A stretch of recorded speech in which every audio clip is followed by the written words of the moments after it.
거룩하고 자비로우신 하나님 감사드립니다. 하나님 말씀 안에서 거듭난 저희들 주님 말씀 앞으로 붙들어 모아두시고 하나님의 말씀 들을 수 있는 기회를 주셨습니다. 저희에게 허락된 이 하루라는 소중한 시간들을 주님 말씀 앞에서 보낼 수 있도록 도와주시고 붙들어 주시옵소서. 사는 동안에 행여나 좌로나 우로나 치우치지 아니하고 온전하고 분명하신 하나님의 말씀 안에서 그 섭리를 발견하며 즐거워할 수 있도록 주님 붙들어 주시옵소서. 각별히 오늘 에스더서를 통하여 하나님께서 우리에게 주시고자 하신 섭리를 깨우치고자 합니다. 저희들의 마음을 열어주시고 하나님의 뜻하신 바가 드러날 수 있도록 도와주시옵소서. 저희를 사랑하시는 예수님 이름으로 감사하며 기도드렸습니다. 아멘. 성경 말씀 찾겠습니다. 에스더서 9장을 찾도록 하겠습니다.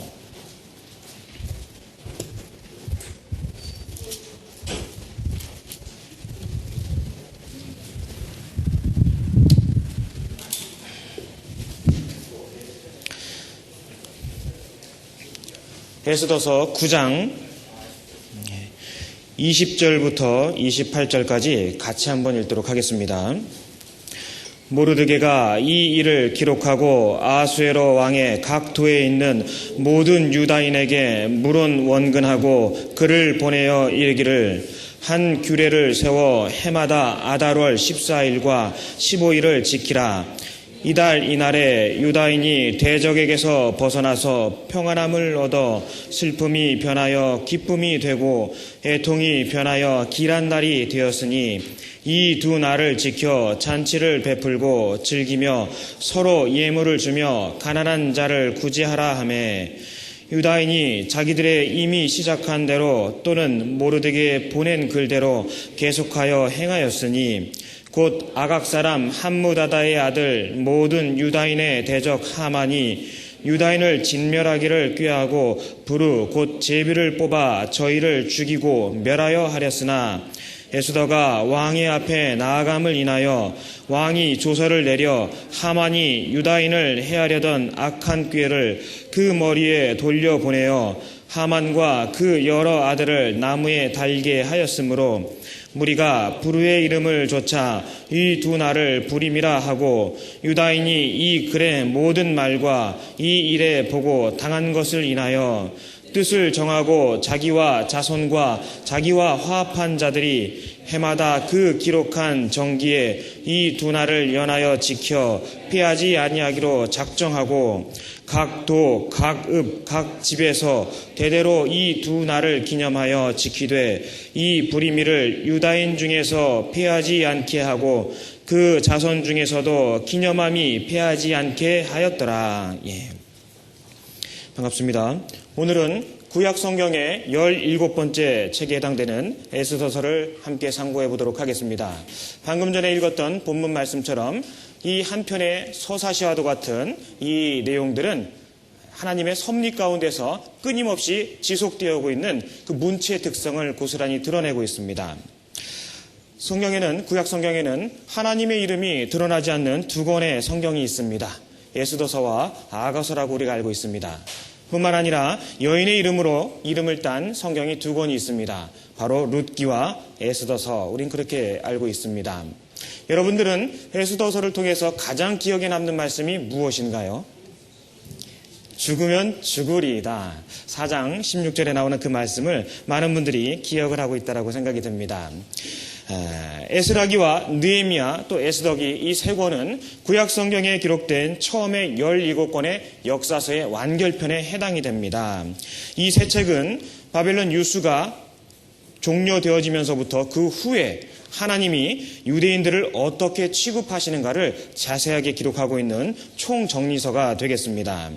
먼저 성경에서 에스더서가 갖고 있는 위치를 한번 살펴보도록 하겠습니다. 복습입니다. 구약 성경은 잘 아시는 것처럼 39권으로 기록이 되어 있습니다. 처음에 17권을 역사서로 갑니다. 두 번째 등장하는 5권을 체험서 혹은 시가서라고 부르고 있습니다. 그리고 또 17권의 이 마지막에 또 17권의 책이 등장을 하게 되는데요. 통상 이것을 우리가 헵스라고 해서 역사서, 체험서, 그리고 예언서 이렇게 나눠서 구별을 하고 있습니다. 각각 이 17권은 또다시 5권과 9권과 3권으로 나눌 수가 있습니다. 이 예언서도 마찬가지죠. 5권과 9권과 3권으로 나눌 수 있습니다. 이 각각의 5권과 9권을 나누는 기점이 되는 것은 바로 바벨론 포로 이전의 역사서냐 그 이후에 기록된 역사서냐라는 것으로 해당이 됩니다. 예언서도 마찬가지입니다. 바벨론 유수 이전의 예언서와 그 이후의 역사서로서 구별이 되고 있습니다. 우리는 각별히 에스라, 느헤미야, 에스더서를 통해서 하나님께서 큰 섭리 가운데 주권을 갖고 그 역사의 마무리를 또 하나님의 섭리를 어떻게 드러내시는가를 우리에게 발견케 하고 계십니다. 에스라기와 느헤미야는 각별히 유수지에서 예루살렘과 유대의 남은 자를 취급하고 있습니다. 유대로 돌아간 자들에 대한 내용을 하나님은 언급을 하고 있습니다. 하지만 에스더기는 유수지에 머물러 있는 자들에 관한 이야기입니다. 그래서 에스라, 느헤미야는 돌아온 사람들에 관련된 이야기, 그리고 또 에스더는 돌아오지 않고 남아있는 사람들에 관한 하나님의 그 섭리를 말씀으로 베풀어 주고 계십니다. 이 에스더서는 아시는 것처럼 파사의 제1, 2수도 수산에서 12년 동안 걸친 이야기를 담고 있습니다. 수산궁 많이 들어보셨죠? 과천에 있는 그곳이 아니라 파사에 있는 그 수산에서 12년간에 걸쳐서 있었던 그 이야기를 기록을 하고 있습니다. 그 불임절의 이야기가, 그 불임절의 기원이 바로 이 에스더서에 기록이 되어 있습니다. 유대인들에게는 각별히 레위기서의 7절기가 기록이 되어 있고 여전히 그 절기를 지키고 있습니다.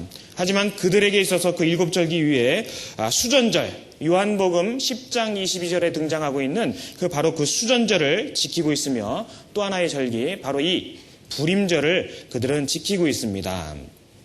수전절은 혹시 들어보셨겠습니다만 기원전 165년경부터 그 성전 예배가 회복된 것을 기념하기 위해서 그 봉헌식을 통해서 한우카라고 일컬어지고 있는데요. 그 시점 이후서부터 빛의 제사다라고 해서 그 절기를 지키고 있습니다.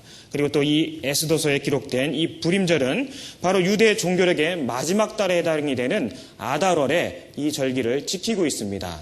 그래서 유대인들의 절기는 6월절로 시작이 돼서 바로 이 불임절 아달월에 그 12월에 모든 절기가 맞춰지게 되어 있습니다. 이 에스더서가 기록된 그 중심 연대는 바로 아하수에로 왕이 집권하고 있었던 그 시기에 집중이 되어 있습니다. 그 시절을 기원전 580년 앞뒤로 잡아보고 있습니다. 그 시점에 동양에서는 무슨 일이 있었을까? 바로 BC 483년 바로 그 근처에서는요, 인도의 석가모니가 열반을 하게 됐습니다.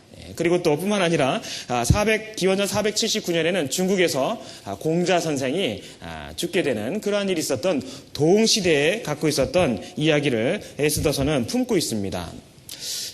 에스라기 또 느헤미야기, 에스더기는 유대인에 대한 하나님의 활동을 기록을 하고 있습니다. 제가 힘을 줘서 읽었는데요. 하나님에 대한 유대인의 활동이 아니라 유대인에 대한 하나님의 활동을 에스더서기는 기록을 하고 있습니다.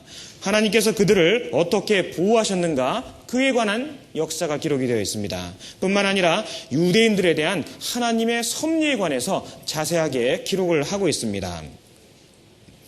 남은 훨씬 많은 사람들에 대한 이야기입니다. 불과 1차, 2차, 3차 기환의 여정을 통해서 돌아간 사람들은 불과 5만 명, 3천 명, 2천 명에 지나지 않았었습니다. 훨씬 더 많은 사람들이 그들의 인간적인 이유 혹은 다른 이유에 의해서 그들은 바사 땅에 남아있게 되었습니다. 하지만 하나님의 돌보심은 그들이 비록 돌아가지 않았다 할지라도 하나님은 섭리 가운데 그들을 보호하셨고 궁극적으로 승리하게 하시는 하나님의 장엄한 역사를 기록을 하고 있습니다. 연극으로 꾸민다라면 주요 5명의 사람들이 등장을 합니다. 우리가 이 에스더서의 성경의 내용을 대부분은 잘 알고 있다라고 생각을 합니다. 하지만 속속들이 그 예언된 모습들을 알고서 또 보는 것과 그렇지 않고 그저 죽으면 죽으리다 라는 말씀만 붙들고 있는 심정과는 다를 거라 생각이 됩니다. 첫 번째, 아하수에로 왕이 등장을 하는데요. 이 아하수에로 왕은 여호와 하나님을 예표하는 그러한 형상을 갖고 있습니다. 예를 들자면은 그는 동쪽으로 인도로부터 서쪽으로 지중해까지 밑으로는 아프리카에 해당되는 많은 지역을 그는 127도나 되는 곳을 거느리고 있었고 다스리고 있었습니다. 그것은 마치 천지 만물을 다스리시는 여호와의 그 광대하심을 드러내는 예형적인 모습이라고 할 수 있는 것입니다. 뿐만 아니라 에스더는 구원받은 사람들, 곧 교회의 예형적인 모습을 담고 있습니다. 그리고 또 에스더의 삼촌 모르드게는 예수 그리스도의 모습을 담고 있습니다. 또 그의 대적이 되었던 악한 하만이라고 기록되어 있는 그 하만은 마귀, 적그리스도의 예형적인 모습을 담고 있다라고 볼 수 있습니다. 또 각별히 유다 백성들이 등장을 합니다. 바로 바벨론 유수 이후에 돌아가지 않고 남아 있었던 유대 백성들이 있습니다. 그들은 여호와의 백성 중에서 세상적인 사람들을 예형적으로 나타내고 있는 그러한 모습들입니다. 자, 우리가 에스더서를 통해서 하나님이 커다란 섭리를, 그의 이름을 드러내지 않으시면서도 하나님의 역사와 하나님의 능력을 정말 자세하게 드러내고 있습니다. 그 내용을 우리가 아는 것은 중요하다고 생각을 합니다. 물론 이 가운데는 그 스토리를 잘 알고 계신 분도 계실 것 같고 그렇지 못한 분들도 계실 거라 생각을 합니다. 그저 내용만 아는 것이 아니라 방금 전에 말씀드린 주요 등장인물들의 담고 있는 예형적인 모습들을 생각을 하면서 이 스토리를 먼저 한번 살펴보도록 하겠습니다. 에스더서 1장을 찾겠습니다.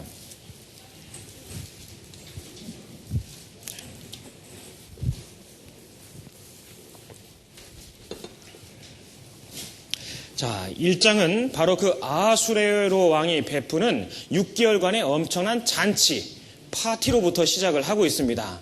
그 왕 아버지 다리오 1세가 맞저 거두지 못한 정복전쟁을 재출정하기 위해서 그는 180이라는 엄청난 기간 동안에 왕궁에서 연회를 베풀기 시작을 합니다. 그의 권세가 얼마나 지극하게 크고도 높았음을 발견할 수 있는 부분이라고 생각이 듭니다.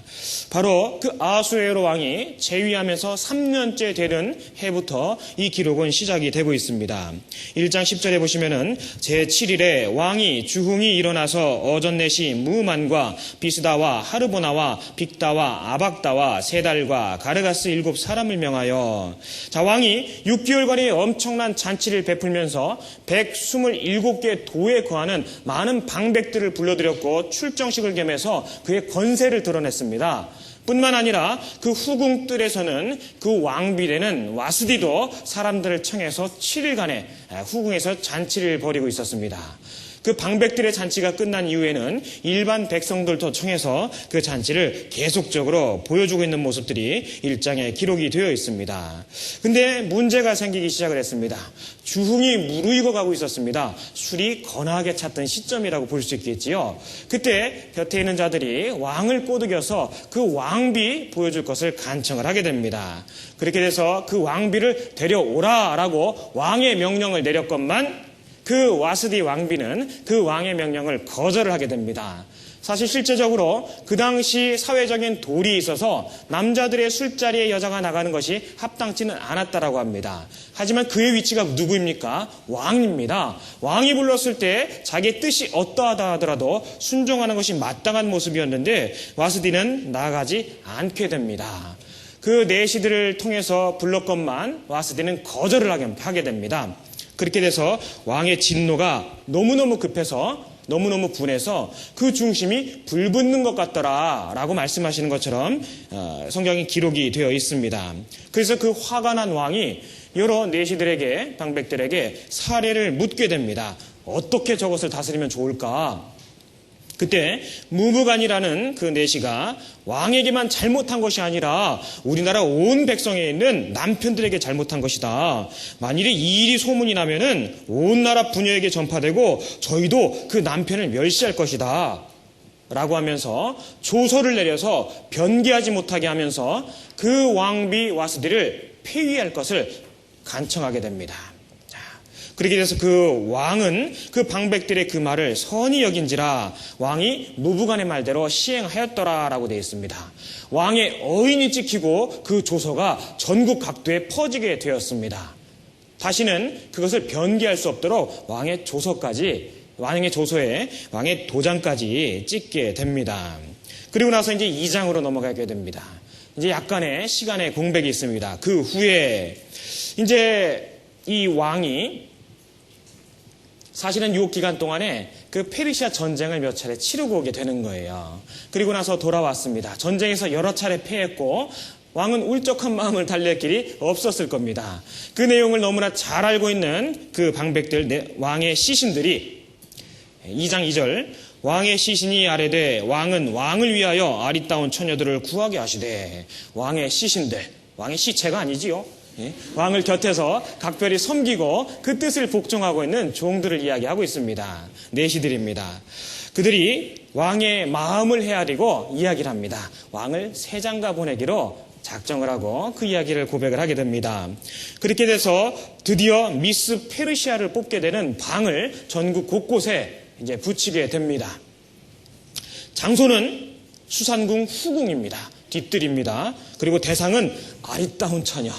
그렇게 한정지어서 온 천하에 왕의 철을 얻기 위해서 방을 붙이게 되고 그로 말미암아 아리따운 처녀들이 그 후궁으로 들어오게 됩니다.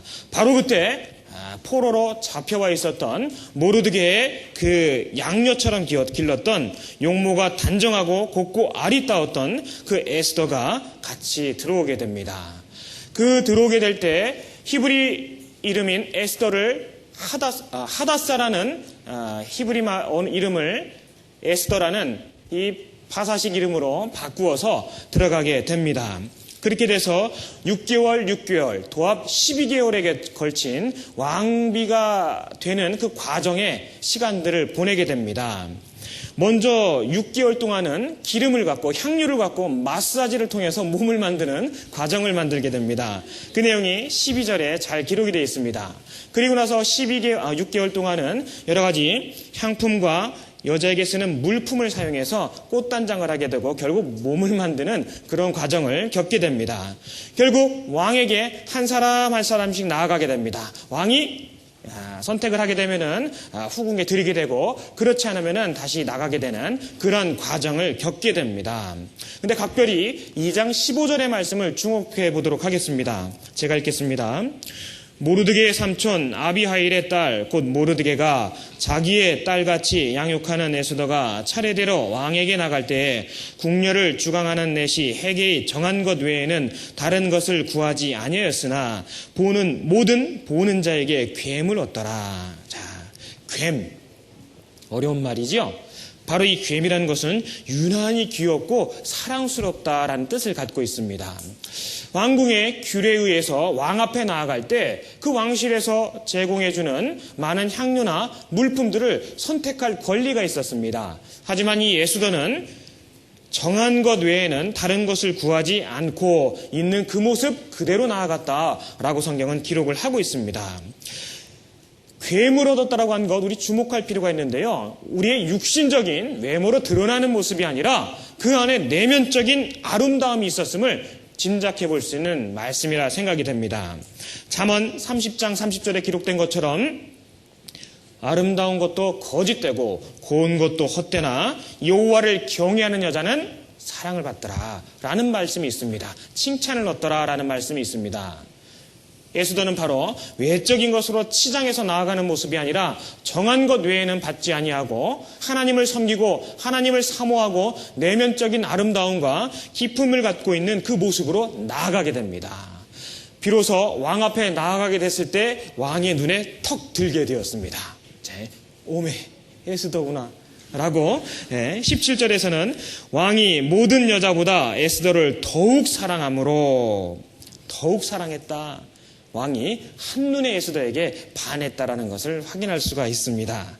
그래서 그 왕이 그 머리에 면류관을 씌워주고 와스디를 대신하여 왕후를 삼았다라고 성경은 기록을 하고 있습니다.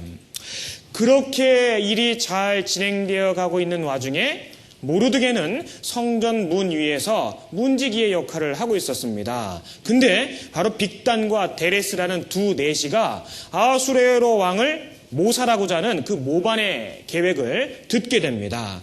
그 이야기를 에스더에게 해주게 되고 그리고 그 에스더가 모르드게의 이름으로 왕에게 그 사실을 고하게 됩니다. 그리고 나서 그 사실대로 그 빅단과 데레스는 참수를 당하게 되고요. 그 모르드게의 이름이 왕의 궁중일기에 기록되게 됩니다.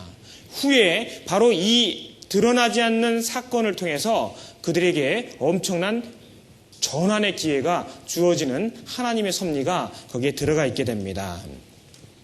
이제 그 이후에 아각 사람 하만이라고 일컬어지는 아말렉의 후손입니다. 그 사람이 많은 권세를 누리게 되고 2인자로서의 역할로서 그 세상의 권세를 누리게 됩니다. 그때 그가 지나가는 모든 사람들이 부복하고 절을 했지만 모르드게는 꿇지도 아니하고 절하지도 아니했다라고 기록을 하고 있습니다. 날마다 사람들이 권고합니다. 이 사람아, 큰일 나려고 그러지 않느냐? 왜 그러느냐? 하지만 그 하만의 경배의 요구 앞에 모르드게는 경배를 하지 않았습니다. 그 모르드게의 눈에 그가 들어왔습니다. 그가 누군지를 알아봤습니다. 바로 유대 사람 모르드게라는 것을 알게 되고 그 마음이 심히 노했다라고 성경은 기록을 하고 있습니다. 바로 그 하만은 모르드게와 그 민족을 아예 없애버리고자 하는 작정을 계획하게 됩니다. 3장 7절에 아하수에로 왕 12년 정월 곧 니산월에 무리가 하만 앞에서 날과 달에 대하여 부르 곧 제비를 뽑아 12월 곧 아다로를 얻은지라. 자, 에스더가 입궁한 지 5년의 세월 후에 바로 그 하만의 계계로 인해서 그 모르드게를 포함한 유대인들이 불과 11달 후에는 멸절을 당할지도 모르게 되는 그러한 위험에 놓이게 됩니다.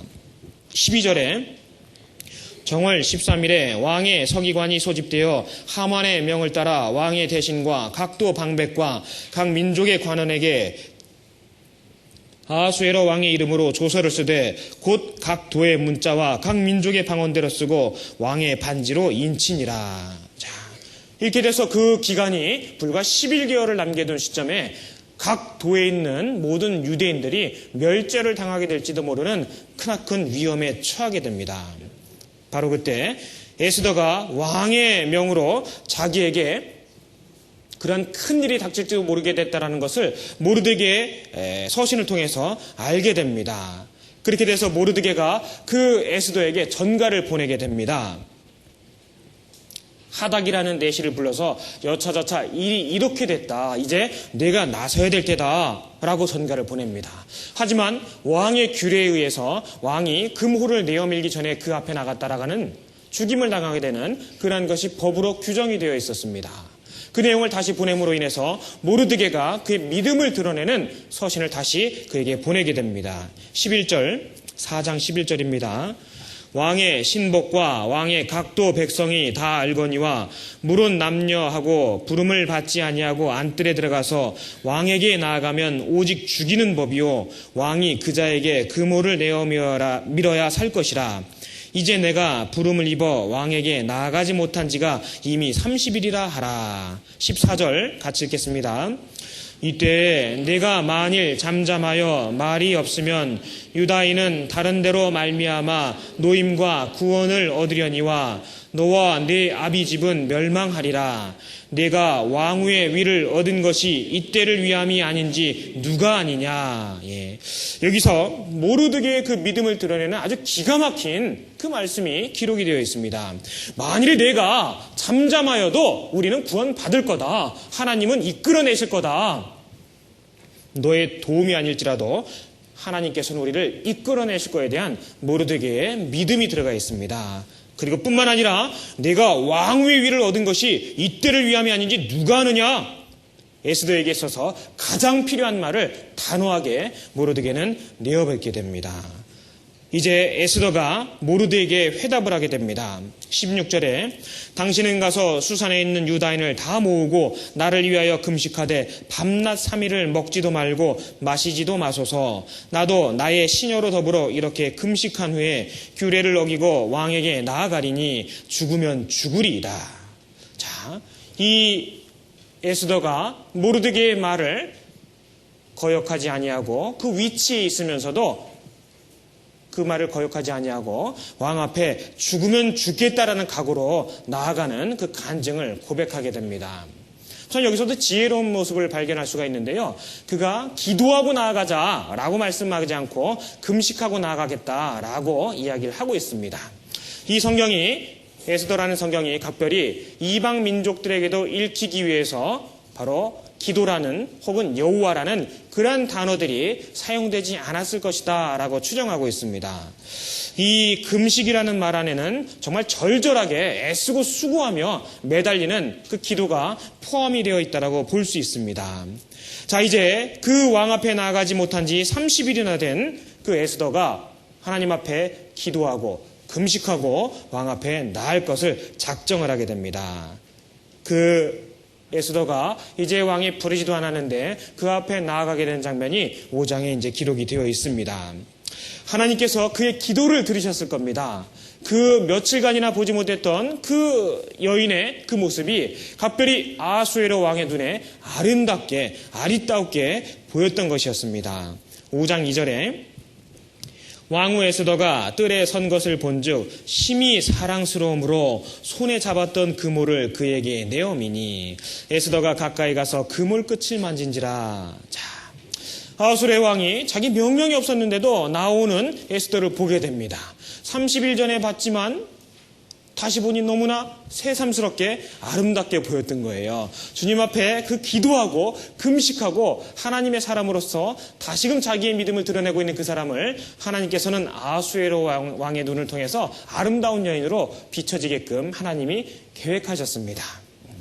사실 그모를 내리기 전에 나오는 자들은 죽을 것이라는 것을 잘 알고 있는 왕이었을 겁니다. 그럼에도 불구하고 나오는 에스더, 분명히 무슨 일이 있겠구나라고 짐작했지 않겠습니까? 자, 그렇게 나와서 왕에게 에스더가 이야기를 합니다. 왕이 에스더에게 묻습니다.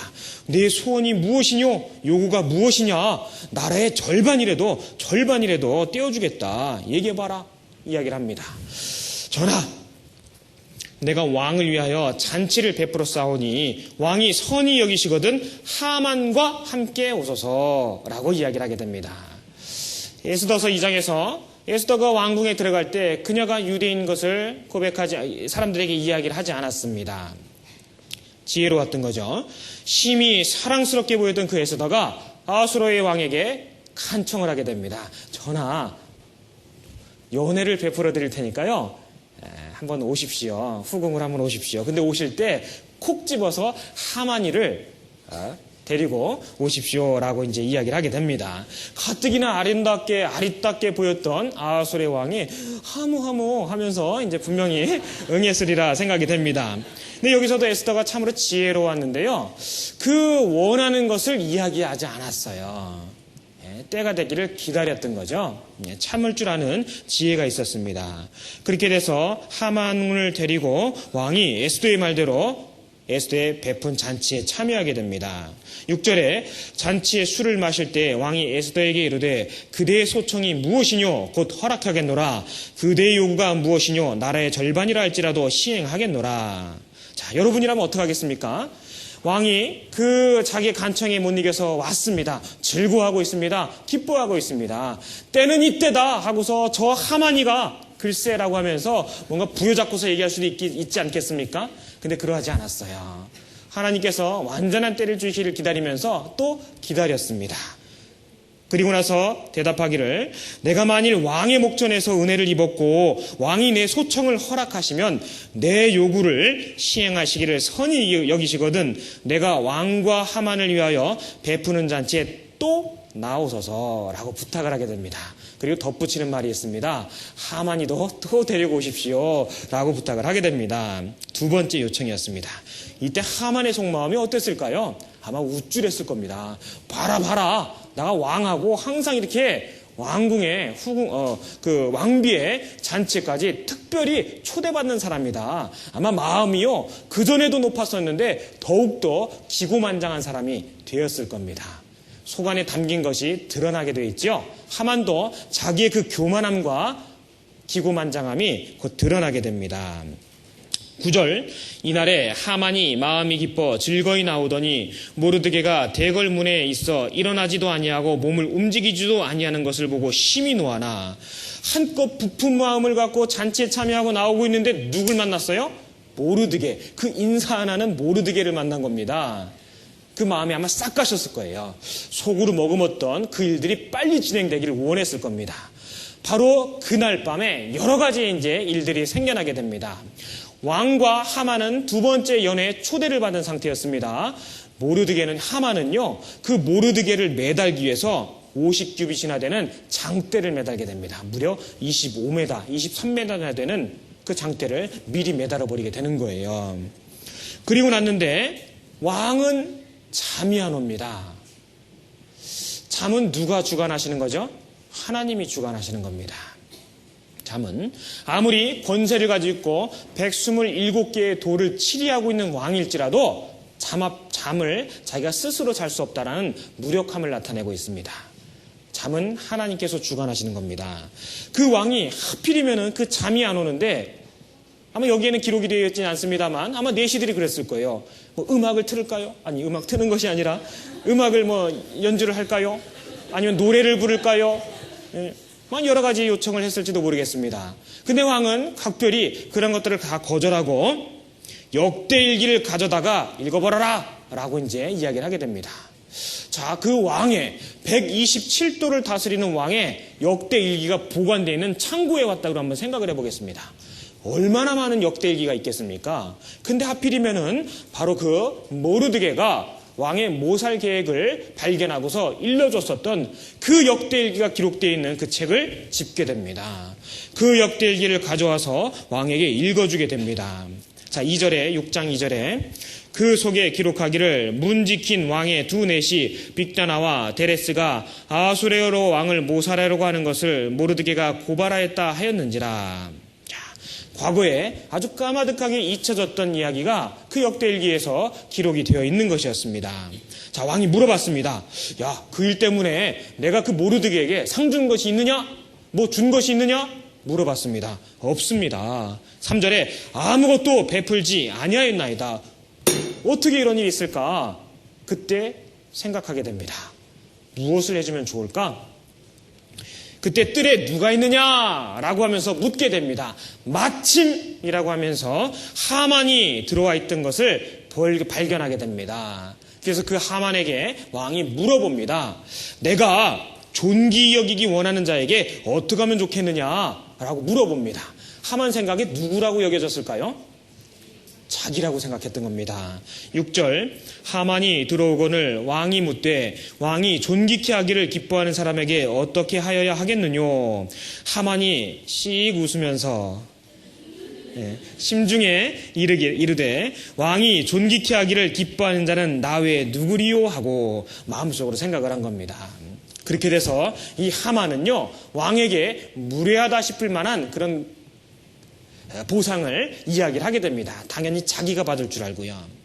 9절에 8절에 왕의 입으시는 왕복과 왕의 타시는 말과 머리에 쓰시는 왕관을 취하고, 자, 그 말에 왕의 왕복을 입히고 왕관을 취하고 말을 태우고 그 방백들 가장 존귀한 자의 손에 붙여서 왕이 존귀케 하시기를 원하는 자다, 왕이 존귀케 하시기를 원하는 자다 라고 하면서 시장통 돌 것을 이렇게 청하게 됩니다. 자기가 그렇게 될 줄 알았던 거죠. 그랬더니 왕이 대답합니다. 옳거니 바로 네가 그 말을 끌고 모르드게를 태우고 한 바퀴 돌고 와라 라고 하게 됩니다.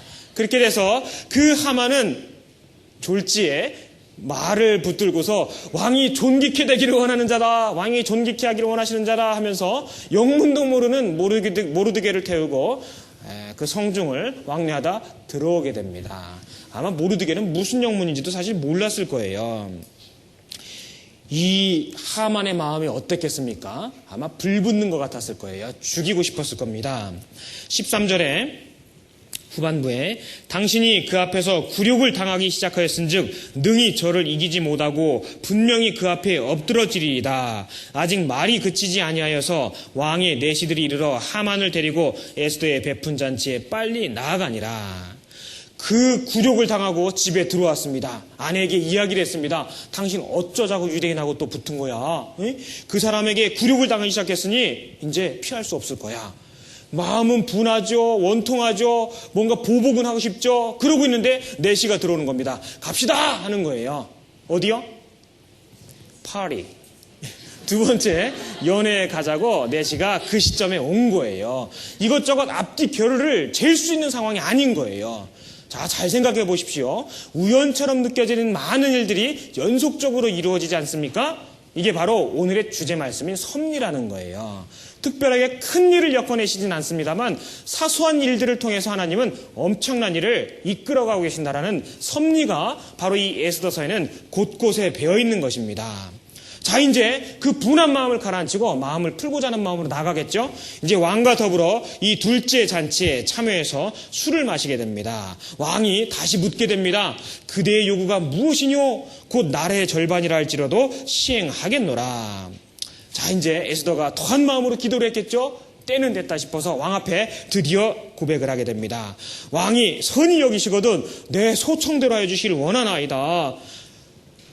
내 생명을 내게 주시고 내 요구대로 내 민족을 내게 주소서. 나와 내 민족이 팔려서 죽임과 도륙함과 진면하를 당케 되었나이다. 이게 무슨 소리입니까? 그 아립답고 지금 무슨 얘기를 할까? 눈에 넣어도 아플 것 같지 않은 그 에스더가 하는 말이 이게 무슨 소리입니까? 전하 살려주십시오 하는 얘기 아니에요. 살려주십시오 라는 얘기인 겁니다.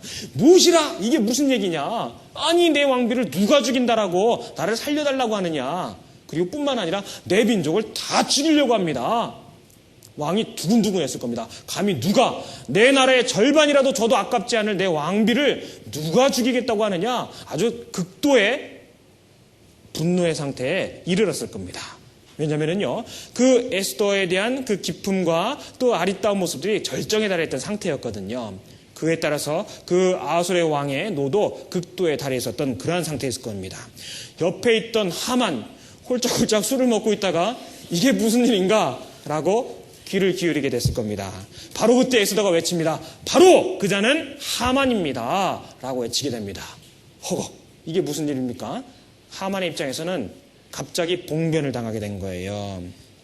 왕이 소위 2인자로 일컬어지고 있는 하만을 에스더가 지목함으로 인해서 혼란스럽습니다. 화는 났죠. 잠깐 궁전 뜰 앞으로 나아가게 됩니다. 그때 하만이 에스더에게 나와서 간청을 하게 됩니다. 이게 왜 이러는 거야? 나 좀 살려줘. 이러지 마라! 라고 했겠지요? 네? 그러고 와서 간청을 하고 있는데 하필 그때 10시키로 나갔던 아수르의 왕이 딱 들어온 거예요. 왔더니 어떻게 돼 있어요? 7장 8절에 왕이 후원으로부터 잔치자리에 돌아오니 하만이 에스더에 앉은 걸상 위에 엎드렸거늘 왕이 가로되 저가 궁중 내 앞에서 왕후를 강간까지 하고자 하는가? 이게 웬일입니까? 자기는 간청하려고 에스더 앞에 그 술상 앞에 가서 부탁을 하고 있는데 하필 그때 들어온 거예요. 노가 가시지 않았던 왕이었기 때문에 그 술상 앞에 엎드려 있는 그 하만이 왕비를 겁간을 하려고 그러는 것도 본 거예요. 왕이 얼마나 화가 났겠습니까? 이 잡것이라는 그런 말씀은 없습니다만 아마 그렇게 큰 화가 났을 겁니다. 이것을 왕비까지 이제 겁간을 하려고 이제 그 노가 극에 달하게 되는 그러한 상황에 이제 내몰리게 됩니다. 9절에 왕을 모신 내시 중에 하르보나가 왕에게 말하되 왕을 위하여 충성된 말로 고발한 모르드게를 달고자 하여 하만이 고가 50규빗 되는 나무를 준비하였는데 이제 그 나무가 하만의 집에 섰나이다. 왕이 가로되 하만을 그 나무에 달라 하매 모르드게를 달고자 한 나무에 하만을 다니 왕의 노가 그치니라. 자, 왕이 왕비를 겁간하려고 하느냐라고 하니까 사람들이 달겨들어서 그 얼굴을 감쌌지요. 그때 기회를 놓치지 않고 하르보나라는 내시가 이야기를 하게 됩니다. 전하, 모르드게를 잡아매려고 나무를 이미 만들어 놨습니다. 라고 이제 얘기를 하게 되는 거예요. 거기에 매달아라. 라고 하게 된 겁니다. 그렇게 돼서 완전 인생이 역전이 되게 됩니다. 아주 사소한 일들을 통해서 아주 급반전되게 되는 그런 성경의 섭리를 자세히 보여주고 계십니다. 이제 하만에게서 거둔 반지를 빼어서 모르드에게 주게 됩니다. 그 상급을 준 적이 없었잖아요. 그래서 모르드게를 다시 한번 전격 발탁하게 됩니다. 그렇게 돼서 이 왕이 에스더를 향하여 금오를 내어미는 그 일을 하고 금오를 내어밀고 다시금 그 조서를 내려보낼 것을 명령을 내리게 됩니다. 왕의 인장반지가 찍힌 채로 내려보낸 조서는 바꿀 수가 없기 때문에 또 다른 조서를 내어보내게 되는 거예요. 8장 6절에 내가 어찌 내 민족의 화당함을 참아보며 내 친척의 멸망함을 참아보리이까. 8절에 너희는 왕의 명의로 유다인에게 조서를 뜻대로 쓰고 왕의 반지로 인을 칠지어다. 왕의 이름을 쓰고 왕의 반지로 인친 조서는 누구든지 취소할 수 없음이니라. 그때 시완월 곧 3월 21일에 왕궁에 왕의 서기관이 소집되고 무릇 모르드게 시키는 대로 조서를 써서 인도로부터 구스까지의 127도 유다인과 대신과 방백과 관원에게 전할세 각 도의 문자와 각 민족의 방언과 유다인의 문자와 방언대로 쓰되. 자, 이렇게 해서 1월 13일 날 계획된 그리고 또 조서가 내려갔었습니다. 근데 2달 열흘 만에 그것을 취소하고 대응하게 되는 그 조서가 내려가게 됩니다. 바로 이번엔 모르드게를 통해서 두 번째 조서가 내려가게 되는 거예요. 11절에 조서에는 왕이 여러 고을에 있는 유다인에게 허락하여 저희로 함께 모여 스스로 생명을 보호하여 각도의 백성 중 세력을 가지고 저희를 치려 하는 자와 그 처자를 죽이고 도륙하고 진멸하고 그 재산을 탈취하게 하되라고 되어 있습니다. 자, 이제 유다인들이 새롭게 살 수 있는 기쁨을 누리게 됩니다. 왕의 조서가 다시 왕의 준마드 왕궁에서 길리오는 그 너무나 급한 일이기 때문에요. 왕의 준말을 내줬습니다. 전국 각지로 두 번째 조서를 보내게 되고 그 조서를 받아든 전국에 있는 유대인들이 기뻐하며 잔치를 베풀고 그날을 경절로 삼고 본토 백성이 유다인들을 두려워하고 유다인이 되는 그러한 일까지 벌어지게 됩니다. 그렇게 돼서 9장 1절에 아달월 곧 12월 13일은 왕의 조명을 행하게 된 날이라. 5절에 유다인이 칼로 그 모든 대적을 쳐서 도륙하고 진멸하고 자기를 미워하는 자에게 마음대로 행하고. 자, 이렇게 해서 그들을 대적하고 그들을 진멸하려고 했던 오히려 그들을 이제 유다인들이 진멸하게 됩니다. 여기 진멸된 사람들의 숫자를 세어보면은요, 75,800명에 해당이 됩니다. 뿐만 아니라 그 하만의 10아들이 나무에 걸리게 됩니다. 그렇게 해서 그 날과 그 다음 날을 기념하게 되고 대대로 규례로 삼아서 그 일을 기뻐하게 규례로 삼게 되었다라는 아주 극적인 반전이 사소한 일들과 어우러져서 이 에스더서에는 섭리처럼 기록이 되어 있습니다. 자, 이것이 에스더서에 기록되어 있는 하나님의 섭리 가운데 이끌어내신 하나님의 놀라운 반전이었고 하나님의 보호하심의 역사였습니다. 자, 대부분의 학자들이 에스더서를 한마디로 표현할 때 섭리의 드라마다라고 이야기를 합니다. 섭리, 영어로는 프로비던스라고 합니다. 프로는 미리라는 뜻이죠. 그리고 비던스는 보다라는 뜻에 해당이 된다라고 합니다. 섭리라는 것은 장래를 미리 보다라고 이야기할 수 있는 거예요. 에스더서는 특별한 기적이나 특별한 이적이 없음에도 불구하고 하나님의 목적한 바를 이루어가는 섭리에 관한 드라마입니다. 어떤 분은 그 섭리라는 것을 이렇게 쉽게 설명하기도 했습니다. 역사라는 장갑 속에 끼워진 하나님의 손과 같다. 역사라는 장갑 속에 끼워진 하나님의 손과 같다. 제가 만약에 장갑을 끼고 있다면요, 여러분들에게 보이는 것은 장갑일 겁니다. 하지만 그 장갑의 모양을 드러내고 나타내고 있는 것은 그 안에 들어있는 손입니다. 역사의 수레바퀴를 하나님이 이끌어 가시고 싶은 대로 이끌어 가시는 모습들이 있습니다. 하나님이 정하신 뜻대로 드러나지 않게 이끌어 가시는 역사가 있습니다. 세상의 역사뿐만 아니라 개인적인 삶의 역사도 동일합니다. 내가 인정하든 인정하지 않든 내가 알아채든 알아채지 못하든 하나님은 배후에서 그 역사를 섭리 가운데 이끌어 가신다라고 볼 수 있습니다. 우리의 개인적인 구원의 사건에서도 틀림없이 그 섭리는 작용했습니다. 우연처럼 보이는 일상의 소소한 사건들이 어우러져서 결국은 우리를 부르시는 손길이었음을, 우리를 하나님과 만나게 하는 그러한 일들이었음을 우리는 뒤늦게 발견합니다. 내가 왜 하필 그날 그 봄날 아침 그곳에서 그 사람을 만났는가? 왜 하필 그 사람은 그 장소에 와 있었고 나는 또 그를 만나게 되었는가? 또 나는 버스를 탔을 때 어떻게 해서 그 그리스도인을 만나게 되었고 그 사람의 말에 귀를 기울이게 되었던가? 나는 어떻게 이러한 아내를 만났고 이러한 남편을 만나게 되었는가?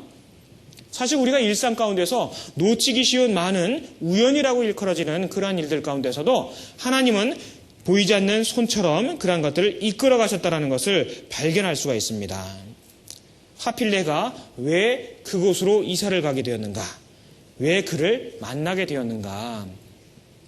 기가 막히게 연결되어 구원으로 이끌어졌던 개인적인 역사들을 갖고 있으리라 생각을 합니다.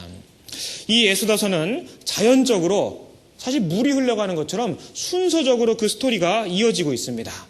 전혀 무슨 초자연적인 일들 드러나는 것들은 사실 없어요. 하지만 문제는 타이밍이 기가 막혔다라는 거예요. 마침 하만이 뒤뜰에 있었습니다. 그죠? 마침 왕이 잠이 안 왔어요. 내시가 가서 역대일기를 빼갖고 왔는데 마침 모르드게가 행했던 일이 기록되어 있었던 그러한 일들이었습니다. 우리는요, 이런 우연의 사건 연속 속에서도 하나님은 결과를 이끌어가고 계신다는 것을 발견할 수가 있습니다. 에스더서는 섭리라는 것에 대한 아주 실증적인 예가 되고 있는데요. 기적적인 사건이 기록되어 있지는 않지만 자연의 질서를 깨지도 않으면서 일상의 일들을 엮어나가시고 도리어 그러하기 때문에 더욱더 기가 막힌 기적적인 것을 이끌어내시는 하나님의 섭리를 발견하게 됩니다. 자, 우리는 이러한 내용들을 통해서 정말 고백해야만 하는 것이 있습니다. 하나님은 큰 역사만 이끌어 가시는 분이 아니라 내 일상에 있어서의 작은 혹은 보통 사건의 주관자임을 우리는 고백하고 인정해야 됩니다. 만일에 내가 그것을 고백할 수만 있다면요, 내게 주어지는 혹은 내가 하루에도 수없이 스쳐 지나가는 많은 사람들, 많은 일들, 많은 기회들을 쉽게 흘려 떠내려 보내지는 않을 거라 생각을 합니다. 아무리 작아 보이는 일도 우리가 전도의 계기로 삼을 수가 있고 만들 수가 있다는 거예요. 에스더서의 특징이 있습니다. 하나님의 이름이 등장하지 않고 있습니다. 왜 그럴까요? 자, 우리는 그 일에 대해서 많은 생각을 하고 또 어떤 이들은 오해를 하고 있습니다. 예를 들자면은 마틴 루터, 그분 같은 경우는 참 큰 오해를 했습니다. 그가 어떤 말을 했냐면요, 이 책이 존재하지 않았더라면 좋았을 뻔했다 라고까지 이야기를 했습니다. 여호와 이름이 드러나지 않았기 때문에 그랬던 거죠. 그는 하나님의 감춰져 있는 섭리를 깨닫지 못했다라고 볼 수 있습니다. 사실 그의 고백은요, 우리의 무지함을 드러내고 나의 동일한 무지함을 나타내는 말이라고 할 수 있을 것입니다. 사실 루터뿐만이 아니죠. 내가 경험한 지식의 한계 내에서 이것은 옳고 이것은 그르다 라고 말할 수 있는 것이 과연 몇 가지나 되겠습니까?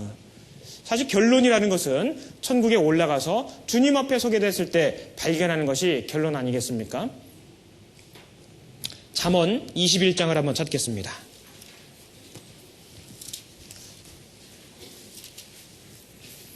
잠언 21장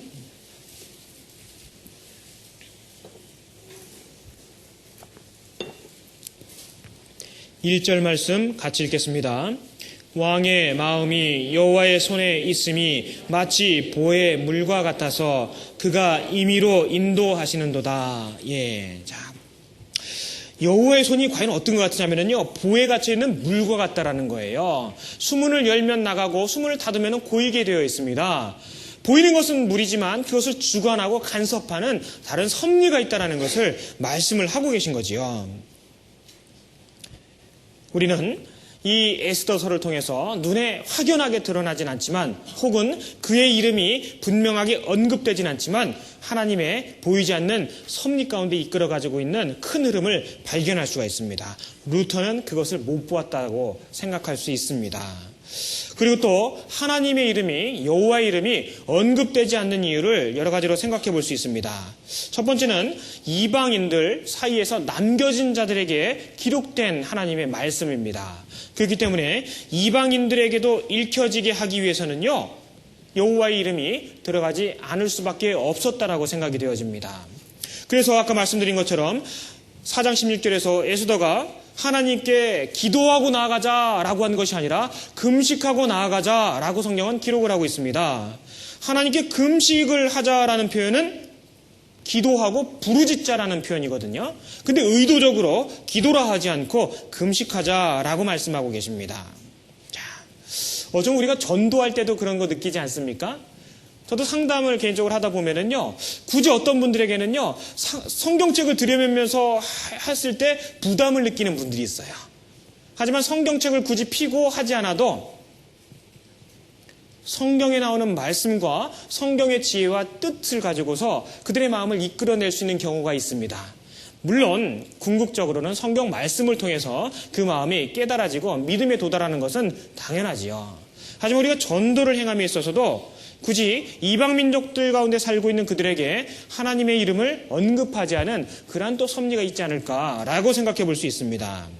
그리고 또한 보이지 않는 하나님의 배후에서의 사역을 도리어 강조하기 위해서 하나님의 이름을 언급하지 않았다라고 볼 수도 있을 것입니다. 하지만 보이지 않는다라고 해서 이 에스더서에 여호와 이름이 들어가 있지 않은 것은 아닙니다. 이 성경은 한편의 시처럼 기록이 되어 있습니다. 어떤 성경은 운율이 있습니다. 반복되는 대꾸들이 있습니다.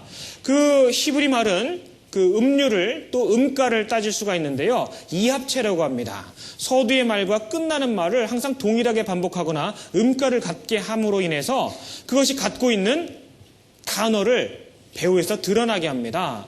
그런 식으로 구성되어 있는 단어가 에스더서에 5군데에서 반복이 되고 있다고 합니다. 그것을 조합해 보면은 여호와라고 합니다.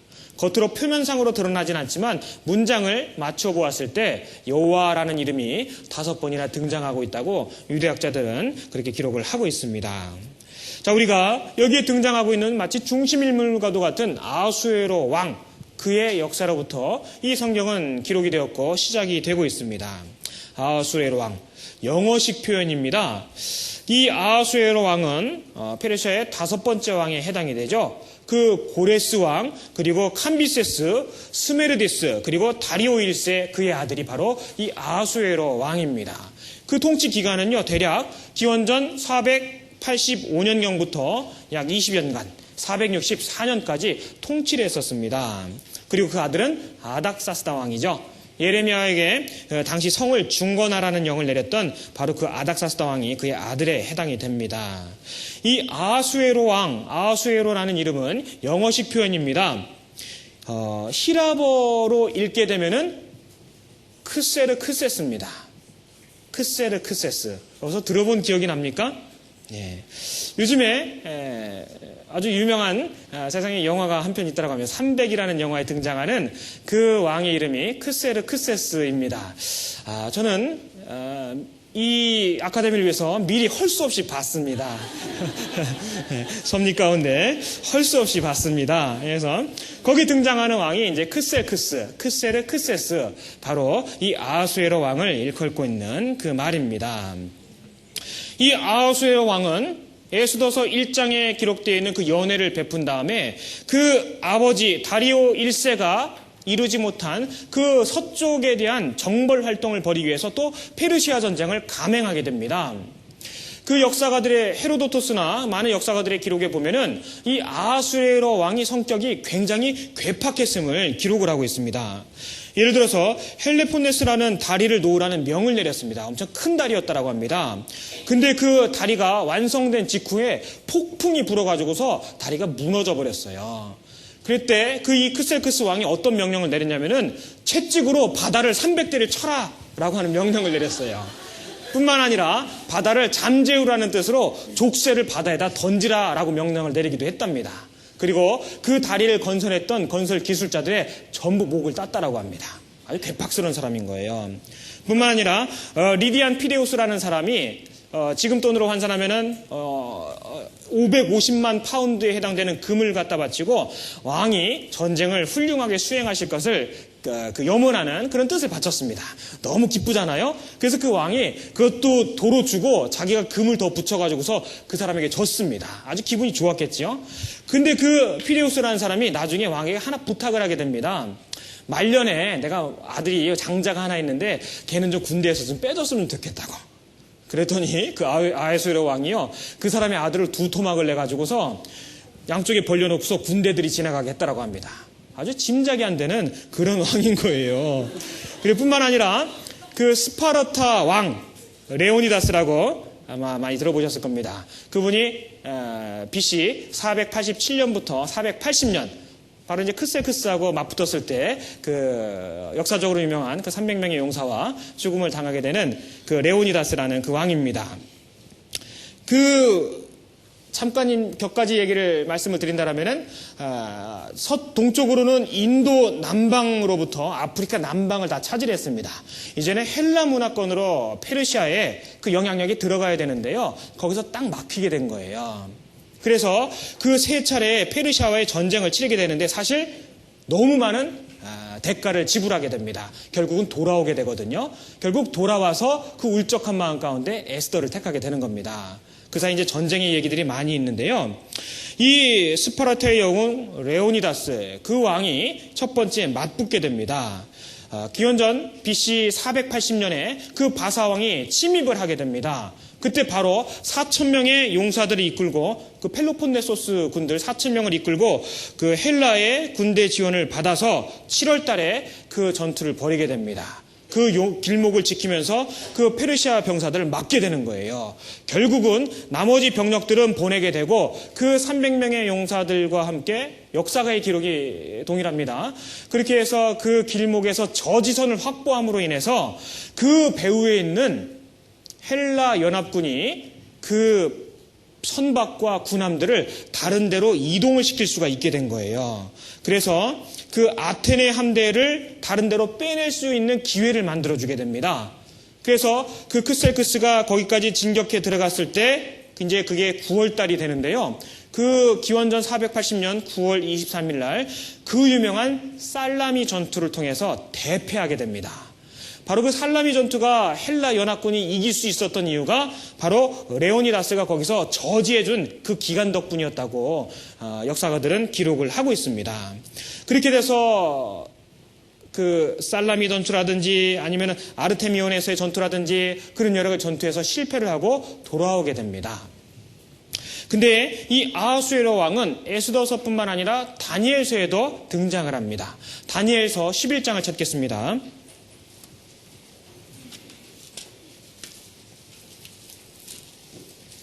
다니엘서 11장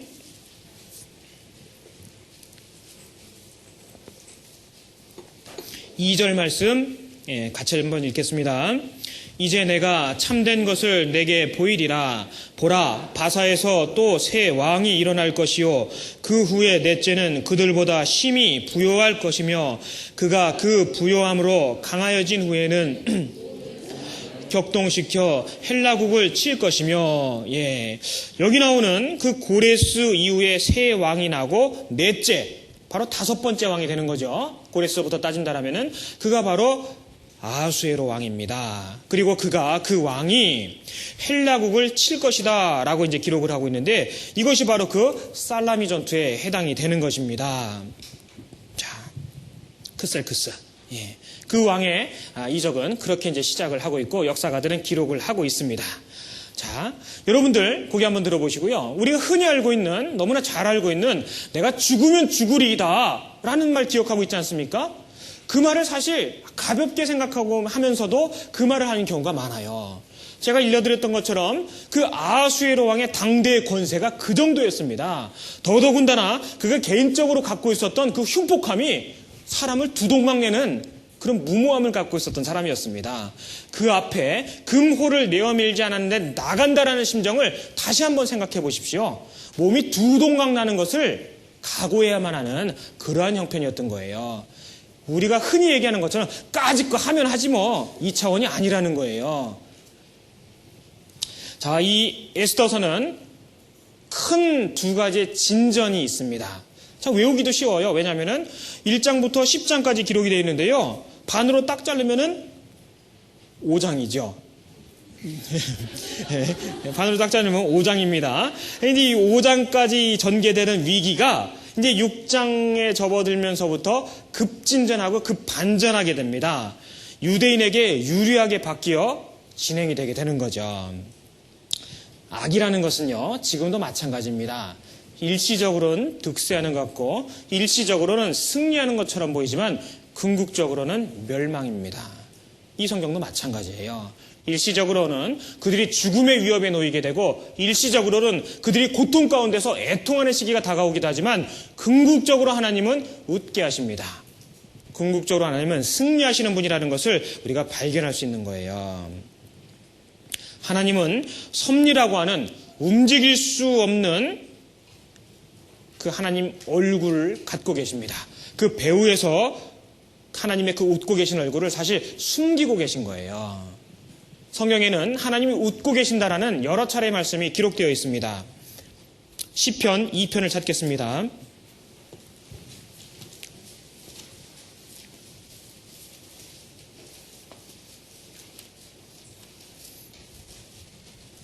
시편 2편 1절부터 제가 읽겠습니다. 어찌하여 열방이 분노하며 민족들이 허사를 경영하는고 세상의 군왕들이 나서며 관원들이 서로 꾀하여 여호와와 그 기름받은 자를 대적하며 우리가 그 맨 것을 끊고 그 결박을 벗어버리자 하도다. 자, 4절은 같이 읽겠습니다. 하늘에 계신 자가 웃으시며 주께서 저희를 비웃으시리로다. 예. 자, 어찌하여 열방이 분노하며 민족들이 허망한 것을 허사를 경영하느냐? 어떻게 하나님이 정하신 것을 끊겠느냐? 예. 그들이 사람의 뜻으로 낸 것으로 하나님의 사람들을 결박할 수가 있겠습니까? 없지요. 아무리 세상이 우리를 결박하고 우리의 믿음을 해하려 한다 할지라도 하나님 배후에서 웃고 계십니다. 하나님의 사람을 하나님이 보호하고 계신다는 것을 하나님은 그 사건의 배후에서 웃으시면서 바라보고 계시다라는 그러한 말씀인 겁니다. 시편 37편 찾겠습니다. 시편 37편 13절 말씀 같이 읽겠습니다. 주께서 저를 웃으시리니 그날의 이름을 보심이로다. 주께서 웃으시리니 아무리 악이 우리를 둘러 진치고 우리를 해하려 한다 할지라도 주님은 웃고 계십니다. 궁극적인 승리는 그분에게만 있기 때문에 그렇습니다. 이제 우리 차례입니다. 내 배후에 웃으시며 보호자 되시며 주권자 되시는 그분께서 나를 보호하시고 이끌어 가신다라는 섭리를 깨닫고 있고 발견하고 있다라면요, 우리 역시 당혹스럽고 환난당한 것처럼 보이는 그러한 형편에서도 우리는 마땅히 웃을 수 있을 것입니다. 우리 배후에 웃으시는 하나님이 계시다라는 것을 우리는 인정하고 알아야만 합니다. 우리 흔히 영화 보면은 혹은 톰과 제리라는 그 유명한 영화를 보면은 항상 고양이가 그 쥐한테 고양이가 쥐한테 당하잖아요. 그 고양이는 뭐 생각 없이 막 쫓아가다가 항상 함정에 빠지기도 하고 막 그럽니다. 근데 그 배우에서는 그 제리라는 쥐가 웃고 있어요. 막 생각 없이 막 헐레벌떡 달려오고 있는 그것을 보면서 딱 웃고 있다가 함정에 탁 빠뜨립니다. 사실 이 말씀 보면 좀 그런 생각이 납니다. 아무리 지금 내 곁에서 대적이 나를 모함하고 음해하고 나의 형편을 저 땅끝까지 내려가게 만든다 할지 몰라도 저는 사실 웃을 수 있습니다. 왜? 궁극적으로 하나님은 승리하시기 때문에 그래요. 우리 많은 청년 여러분들 직장 생활 가운데서 내가 구원받았다는 이유 때문에 애매한 고난을 겪고 또 마땅히 내가 정말 겪지 않아야 될 일인데도 오히려 내가 먼저 미안하다라고 해야 될 일도 있을 것입니다. 걱정 마십시오. 모르드게의 그 선행을 덮어두신 것이 아니었습니다. 하나님이 쓸만하실 때 더욱더 높고 더욱더 존귀하게 드러내기 위함이었다는 거예요. 교회 안에서 봉사를 하고 수고하고 숨은 곳에서 땀 흘리고 있는 많은 일꾼들이 있습니다. 누가 그들을 바라보겠습니까? 바로 숨어 계시고 뒤에 계신 주님께서 역사하시고 그들의 행위를 살피시고 이 다음에 보응하신다라는 하나님의 섭리를 우리는 결단코 잊어서는 안 되겠습니다. 현재 우리가 당하고 있는 고난과 시련이 있다면요, 바로 그러한 것들에 해당이 됩니다. 어쩌면 우리가 어떤 음모에 휘말려서 시련 중에 있더라도 사실 이러한 말씀들, 주께서 저를 비웃으시리니 그날의 이름을 보심이로다. 정말 내가 어려움 가운데 처해 있을지라도요, 내가 이 말씀을 기억할 수만 있다면은 우리는 정말 마음 가운데 하나님의 능력과 하나님의 섭리 가운데서 웃을 수 있을 것이다 라고 생각을 합니다. 우리는 또한 모르드게가 한 말을 통해서도 그의 믿음을 정말 발견하고 본받아야 되겠다라는 생각을 해봅니다. 에스더서 4장으로 다시 가보겠습니다.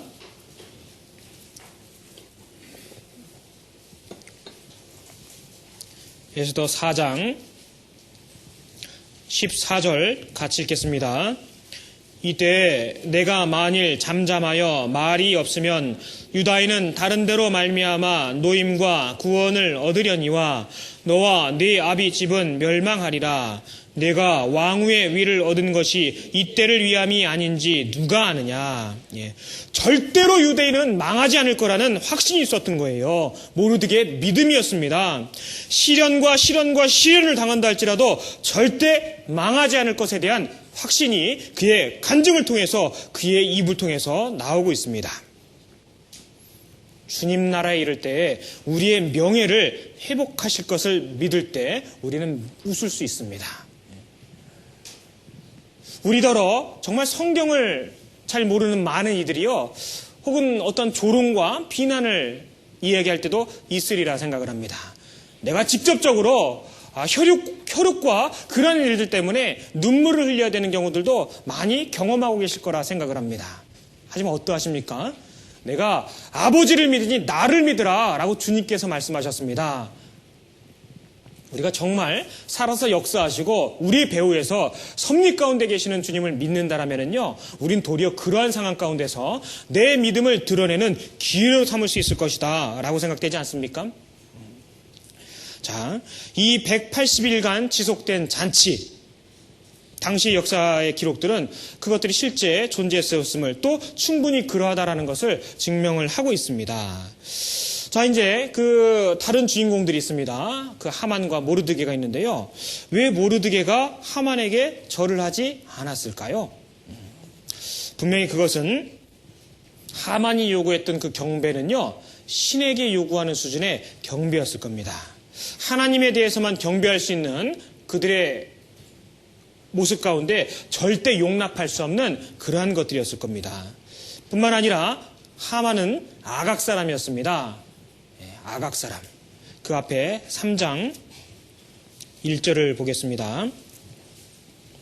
그 후에 아하수에로 왕이 아각 사람 함무다다의 아들 하만의 지위를 높이 올려 모든 함께 있는 대신위에 두니, 여기 아각 사람 함무다다의 아들 하만, 분명하게 그의 혈통을 이야기를 하고 계십니다. 아각 사람은 누굽니까? 바로 아말렉의 후손이죠.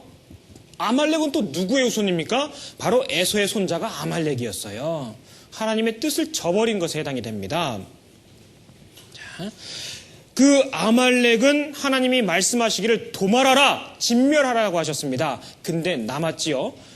유대인들이 광해 생활을 할 때 끝까지 쫓아다니면서 그 신앙의 생활을 괴롭혔던 자들에 해당이 됩니다. 그래서 도말하라고 했습니다. 출애굽기 17장을 찾아보겠습니다.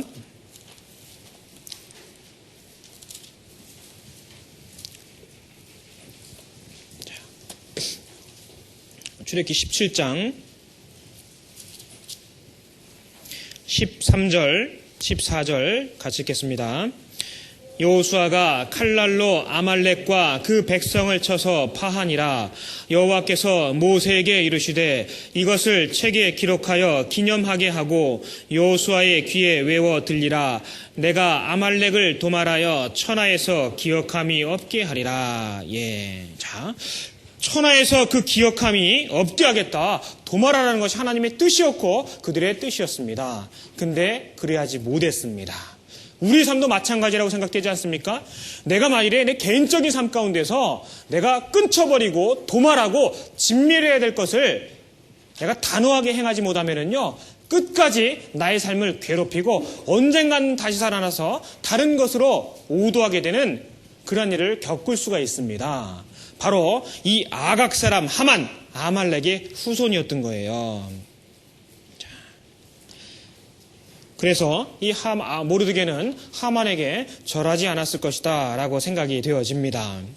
그리고 이 에스더서 1장, 2장의 주제에 해당되는 것은 바로 에스더가 왕비로 선택된 그러한 사건들이죠. 그리고 또 그것은 바로 4년 후의 일입니다.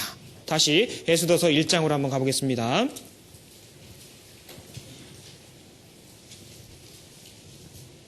3절에 위 있은 지 3년에 요때 이제 그 180일간의 그 주흥이 일어나게 되고 그리고 나서 그 와스디 왕비가 폐위되게 됩니다. 그리고 나서 그 4년 후에 에스더가 발탁되게 되죠. 2장 16절입니다. 아하수에로 왕의 7년 10월 곧 데베돌에라고 되어 있습니다. 그 3년에서 아하수레 왕 7년이 되던 해에 그 왕이 왕비로 선택되는 그 사건이 일어나게 됩니다. 이 성경에는 하나님의 섭리가 드러나지 않게 잔잔하게 배어있다라고 서두서부터 말씀을 드렸으며 오늘 말씀드리는 것의 주제라고도 말씀드릴 수 있습니다. 그 5사람의 인물들이 갖고 있는 예형적인 모습이 있습니다. 뿐만 아니라 그들이 갖고 있는 모습을 통해서 우리 삶에 있어서 내주하시고 역사하시는 하나님의 섭리를 내 삶에 견주어서 발견할 수 있다라고 생각을 해봅니다. 먼저 그 바사에 남아있었던 유대인들에 대해서 먼저 한번 생각을 해보도록 하겠습니다. 자, 바사에 남아있던 유대인들, 여호와의 백성 중에서 세상에 속해 있는 사람들에 해당이 된다라고 볼 수 있을 겁니다. 그 고레스 칙령에 의해서 그들은 돌아갈 수 있는 기회가 있었습니다. 근데 무슨 연유인지 많은 이들이 돌아가지 않았습니다. 그들은 현실적인 풍요로움을 현실적인 것에 안주하는 것을 택했다라고 볼 수 있는 거죠. 그래서 바사에 남았다라고 볼 수 있습니다. 하나님은 그와 같이 타협된 신앙생활을 하는 자들에게 자기의 이름이 사용되는 것을 원치 않으셨다라고 생각되어집니다. 돌아가고 단호하게 그들의 삶을 하나님 앞에 분별되게 내어 보일 수 있는 기회가 있었음에도 불구하고 그리하지 않은 사람들, 바로 그 바사에 남아 있었던 유대인들이 갖고 있었던 모습이었습니다. 지금도 마찬가지죠. 구원은 받았다고 하지만 세상의 풍요로움을 붙잡고 세상 속에 살면서 한쪽 발은 세상에 담그고 그것 때문에 고민 아닌 고민하면서 즐거워하고 있는 자들도 있을 거라 생각을 합니다. 나름대로 고민스러운 표정은 짓고 있지만 그것을 즐기고 있는 모습, 우리 안에서 가증스럽게 발견되는 경우 있지 않습니까? 나는 내 안에는 이것을 떼어버렸으면 좋겠다라고 고백을 하면서도 한편으로는 그것을 유지하고자 하는 마음도 우리는 충분히 머금을 수 있는 육신을 갖고 있다고 생각을 합니다. 우리는 정말 하나님 앞에 고백해야 됩니다. 나의 믿음 없음을 고백하고 내가 주님 앞에 참으로 거룩한 자로 나아가기 위해서는 죽으면 죽겠다라는 그런 심정으로 외칠 수 있는 그 믿음 주시기를 우리는 고백하고 나아가야 됩니다. 성경은요, 구원받은 이후에 구원받은 사람처럼 살아야 한다는 것을 당연하게 이야기하십니다. 구원받은 사람이 구원받지 않은 사람처럼 잘못 살 수 있다는 것을 전제로 두진 않으세요. 어렵지요? 구원받은 사람은 당연히 구원받은 사람처럼 사는 것을 전제로 하고 있습니다. 구원받은 사람이 설령 구원받은 사람처럼 살지 못한다 할지라도 그것을 전제로 하시진 않아요. 물론 잘못 살 때 건져주실 것도 말씀을 하긴 하십니다만 잘못 사는 것 자체를 전제로 말씀하시진 않는다라는 거예요. 예를 들자면은 술자리에 가서 그럴 수 있습니까? 내가 오늘 한잔 했으니까 말인데 사실 그 오랫동안 망설였어. 너 교회 좀 같이 가자 라고 얘기할 수 있겠습니까? 그건 앞뒤가 안 맞는 말이죠. 뿐만 아니라 그들 백성들은요, 지금 예수 그리스도를 배척하지만 전 세계에 흩어져 살고 있는 유대인들의 그 예형적인 모습이기도 합니다. 그들이 비록 주님을 배척하고 흩어져 살고 있지만 하나님의 이름으로 일컬음 받는 이들입니다. 그 가운데서도 하나님의 보이지 않는 하나님의 뜻을 저버린 상태이지만 하나님은 그들의 하나님의 이름으로 불리우고 있기 때문에 여전히 보호하고 계신, 도와주고 계신, 보호받고 있는 남겨진 자들의 모습을 나타내기도 한다고 볼 수 있습니다. 자, 그리고 또한 하만. 자, 적그리스도의 모형입니다. 그 뒤에 자세하게 나오긴 합니다만, 갑별이 7장 6절에는 악한 하만이라고 이제 기록이 되어 있습니다. 7장 6절 한번 보겠습니다.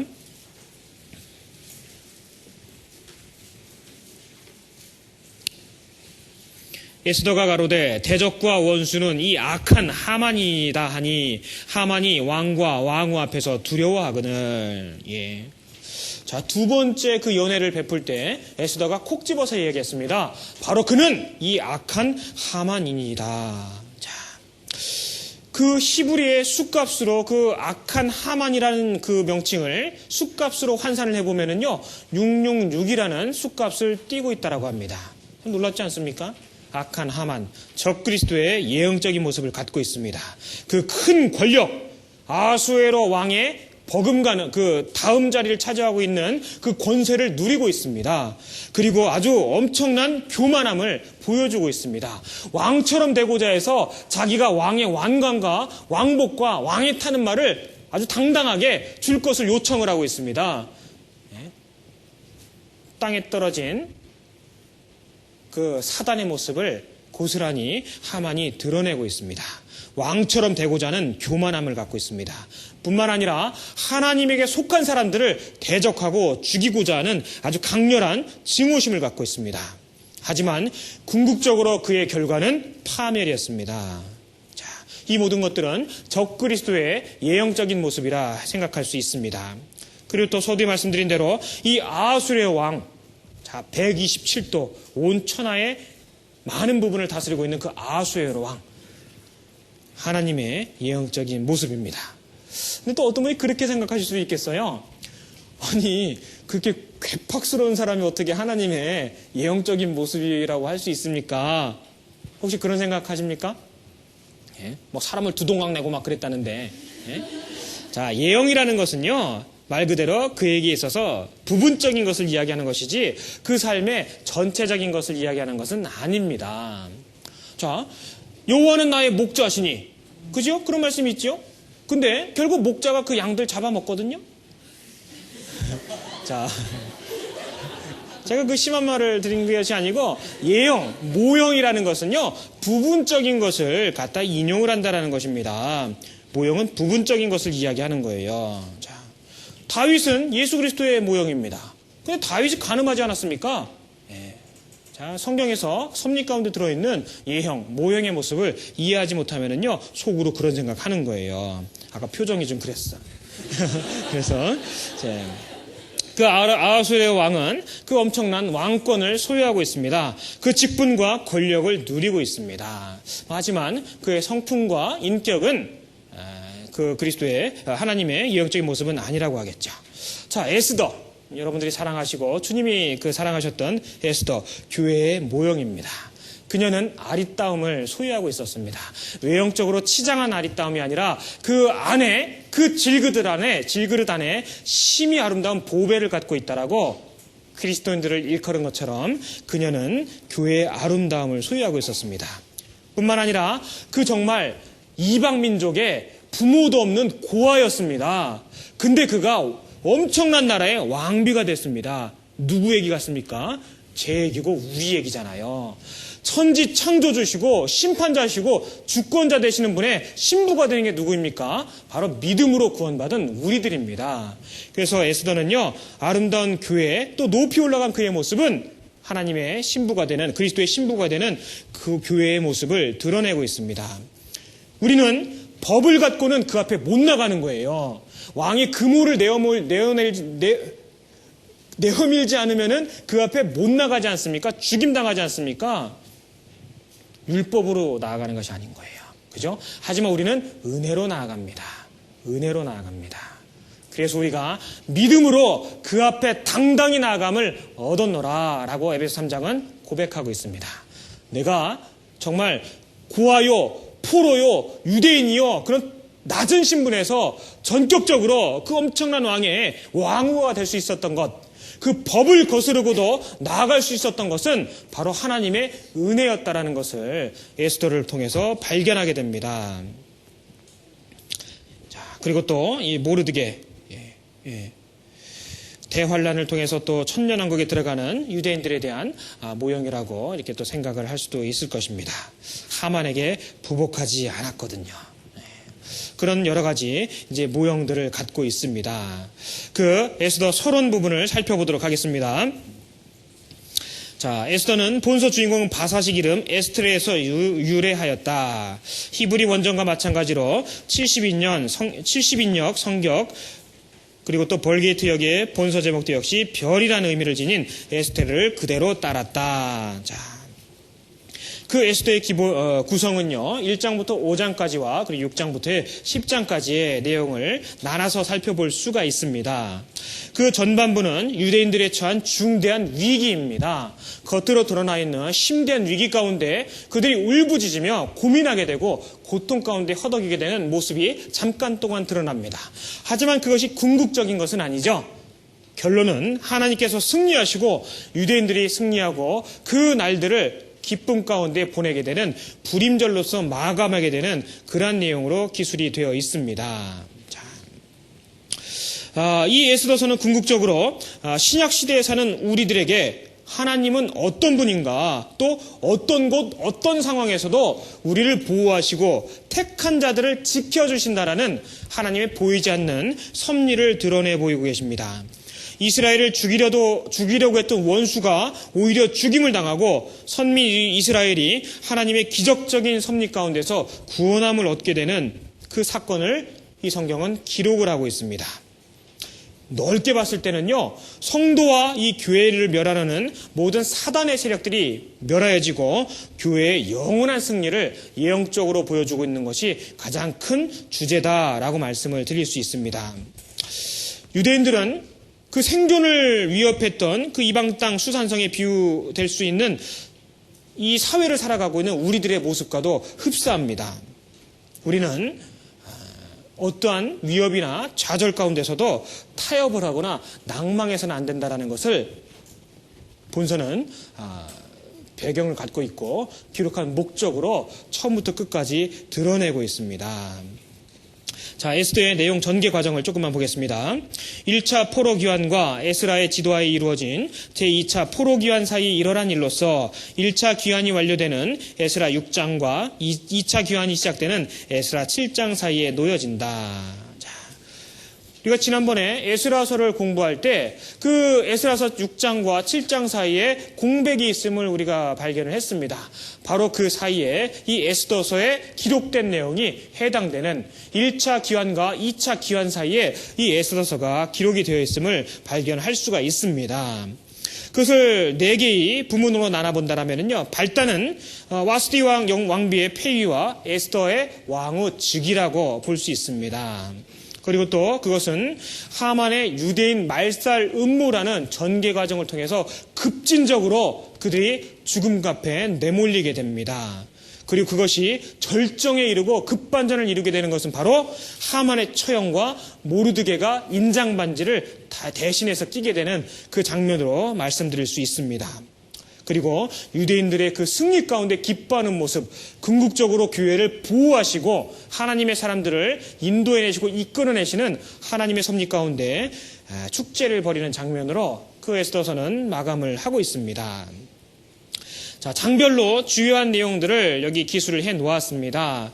주요 내용들을 이제 살펴보겠는데요. 각별히 6장에 해당되는 말씀을 조금만 더 살펴보도록 하겠습니다.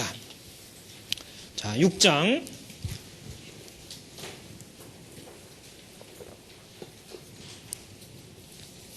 1절부터 제가 읽겠습니다. 이 밤에 왕이 잠이 오지 아니하므로 명하여 역대일기를 가져다가 자기 앞에서 읽히더니 그 속에 기록하기를 문지킨 왕의 두 넷이 빅다나와 데레스가 아수에로 왕을 모살하려 하는 것을 모르드게가 고발하였다 하였는지라. 왕이 가로되 이 일을 인하여 무슨 존귀와 관직을 모르드게에게 베풀었느냐? 시신이 대답하되 아무것도 베풀지 아니하였나이다. 자, 절정 부분에 해당되고 급반전되는 것에 해당된다고 볼 수 있는 바로 6장의 내용입니다. 그 문학적인 구상으로 볼 때 가장 절정에 해당되는 것이죠. 원수 하만이 처형되기 직전에 모르드게가 아하수에로 왕으로부터 존귀함을 받고 하만이 몰락이 예견되는 반전의 그 장면을 여기에서 이제 보여주고 있습니다. 자, 궁중일기에 기록이 됐다라는 것. 자, 근데 상을 내리지 않았다라는 것. 이런 작은 것들의 소위 말하는 우연이라고 볼 수 있는 이러한 것들이 계속적으로 무언가 사건을 이끌어가고 있습니다. 자, 2장 23절을 한번 보겠습니다. 2장 23절. 사실하여 실정을 얻었으므로 두 사람을 나무에 달고 그 일을 왕의 앞에서 궁중일기에 기록하니라. 자, 근데 궁중일기에 기록은 됐는데 상을 내리거나 보상하지는 않았다라는 거예요. 자, 우리는요, 이 사실을 통해서 적어도 3가지 정도의 교훈을 받을 수가 있습니다. 첫 번째, 하나님은 하나님의 때에 맞게 거두어 가시는 분이에요. 우리가 생각하는 때가 아니라. 뿐만 아니라 하나님은 하나님의 방법대로 거두어 가시는 분입니다. 그리고 또한 하나님은 하나님의 영광을 위해서 거두어 가신다라고 볼 수 있습니다. 잠언 16장을 찾겠습니다.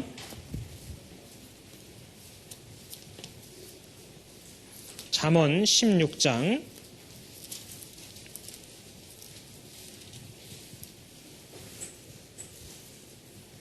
9절 말씀 같이 읽겠습니다.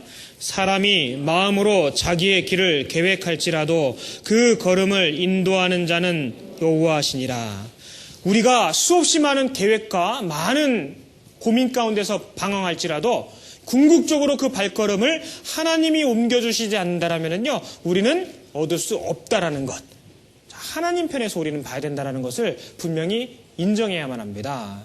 그 궁중일기에 기록되고 수없이 많은 상을 받을 만한 당연한 일임에도 불구하고 기록만 되었지 그때 상이 주어지지 않게 됩니다. 하나님은 하나님이 작정하신 때에 그 상에 대해서 드러내시게 하시는 거예요. 뿐만 아니라 하나님은 하나님의 방법대로 그 일이 드러나게 하신다는 것입니다. 그리고 또한 그러한 일들을 후에 주심으로 인해서 하나님이 영광 받으시기를 하나님이 기뻐하신다는 것을 볼 수 있습니다. 만일에 그 당시에 모르드게가 충분한 상을 받았다면 누구나 생각할 겁니다. 모르드게가 잘했기 때문에 그랬을 거라고. 하지만 잊혀진 것만 같은 그 사건이 뒤에 그를 죽음으로부터 건져내고 더욱더 존귀와 칭찬을 받게 되는 일로 변화됨으로 인해서 사람들은 하나님의 섭리였음을, 하나님의 놀라운 계획이었음을 발견하고 하나님께 더욱더 영광을 드리게 되는 것, 그것이 바로 하나님의 거룩한 계획이었다는 것을 우리는 발견하게 됩니다. 자, 우리는 흔히 우연이라는 말을 자주 하게 됩니다. 하지만 과연 구원받은 곧 하나님의 사람이 우연이라는 것에 해당되는 것이 과연 얼마나 있을까요? 잠언 29장을 찾겠습니다. 잠언 29장 26절 말씀 같이 읽겠습니다. 주권자에게 은혜를 구하는 자가 많으나 사람의 일의 작정은 여호와께로서 말미암느니라. 주권자에게 은혜를 구하는 자가 많다. 우리는 흔히 그럴 수 있습니다. 세상에 능력 있는 사람, 또 경험 많은 사람, 권세 있는 사람에게 무언가를 의지하고 기대는 경우가 있을 수 있습니다. 하지만 사람의 일을 작정하는 것은 여호와로부터 말미암는다라는 거예요. 우리에게 주어지는 많은 일들, 그건 우연의 산물이 아니고 도리어 내가 하나님 말씀 앞에 의지하고 나의 주권자가 되시는 분께 의뢰했을 때 우리는 하나님께서 소위 말하는 우연과도 같은 섭리 가운데서 우리를 이끌어 가신다는 것을 발견할 수 있습니다. 하나님의 영광을 위해서 그런 거예요. 이사야서 48장을 찾겠습니다.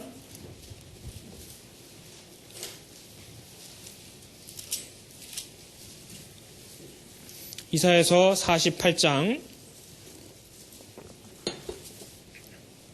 10절 11절 말씀 같이 읽겠습니다. 보라, 내가 너를 연단하였으나 은처럼 하지 아니하고 너를 고난의 풀무에서 택하였노라. 내가 나를 위하여 이룰 것이라. 어찌 내 이름을 욕되게 하리요 내 영광을 다른 자에게 주지 아니하리라. 자, 너를 연단하였으나 은처럼 하지 아니하고 너를 고난의 품모에서 택하였노라. 나를 위하여 이룰 것이니라. 내 영광을 다른 자에게 주지 아니하리라. 하나님의 사람, 구원받았다는 우리의 인생들을 하나님 편에서 주장하시고 이끌어 가시기를 하나님이 원하고 계십니다. 왜? 궁극적으로 그것이 우리에게 득이 되고 하나님께서 홀로 영광 받으시는데 그 일에 합당하기 때문에 그렇습니다. 하나님의 영광을 위해서인 거예요. 다시 에스더서 6장으로 가보겠습니다. 에스더 6장 1절. 이 밤에 왕이 잠이 오지 아니하므로 명하여 역대일기를 가져다가 자기 앞에서 읽히더니, 자, 그 왕이 하필 그날 잠이 안 왔습니다. 하필 그날. 그리고 그 마침과 하필이라는 그 우연들은 일관되게 하나님의 섭리를 이끌어가는 도구로 사용되고 있습니다. 결국 그 우연 아닌 그 우연이 왕의 마음을 움직이게 됩니다. 자, 그리스도인들에게 하나님의 사랑과 관련된 일들 가운데 우연은 없습니다. 잠언 21장을 찾겠습니다. 다시 한번 찾겠습니다. 아까 찾았던 말씀입니다.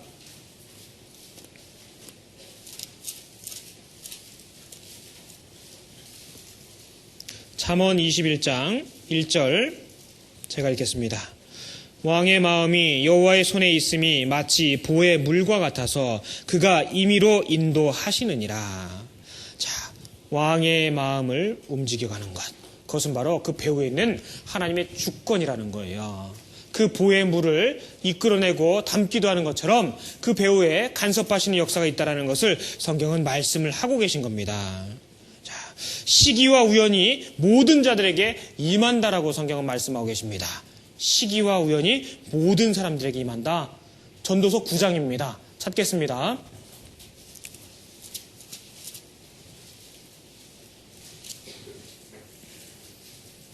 전도서 9장 11절 말씀 제가 읽겠습니다. 내가 돌이켜 해 아래서 보니 빠른 경주자라고 선착하는 것이 아니며 유력자라고 전쟁에 승리하는 것이 아니며 지혜자라고 식물을 얻는 것이 아니며 명철자라고 재물을 얻는 것이 아니며 기능자라고 은총을 입는 것이 아니니 이는 시기와 우연이 이 모든 자에게 임함이라. 하나님은요, 우리가 아무리 애쓰고 수고한다 할지라도 사람의 꾀로 무엇을 이끌어가고자 한다 할지라도 하나님 편에서 정하신 그 시기와 우연이라는 것이 이끌어가는 섭리가 있음을 성경은 말씀을 하고 계신 겁니다. 예수 그리스도가 십자가에 못 박혀 죽으실 때 사단은 외쳤을 겁니다. 드디어 죽였다. 드디어 죽였다. 하지만 주님의 고백은 무엇이었습니까? 다 이루었다. 승리의 선언이었습니다. 다 이루었다. 우리가 하나님께서 이끌어 가시는 그 시기와 우연이 하나님의 섭리 가운데서 되어진다는 것을 안다라면요, 하루를 훨씬 더 성실하게 보낼 수 있을 거라고 생각되지 않습니까?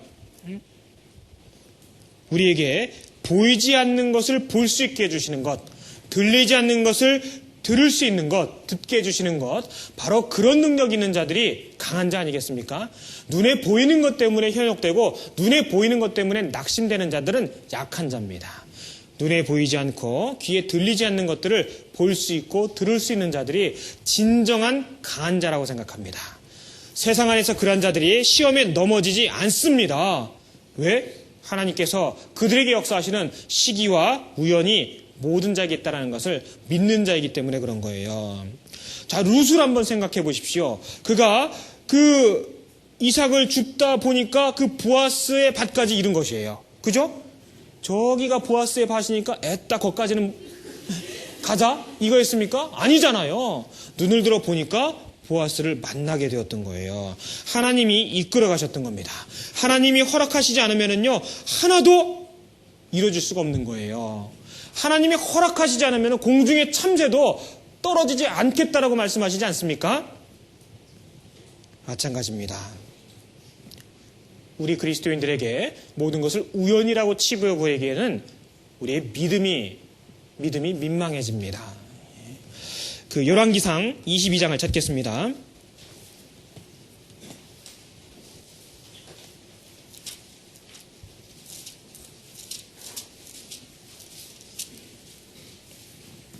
열왕기상 22장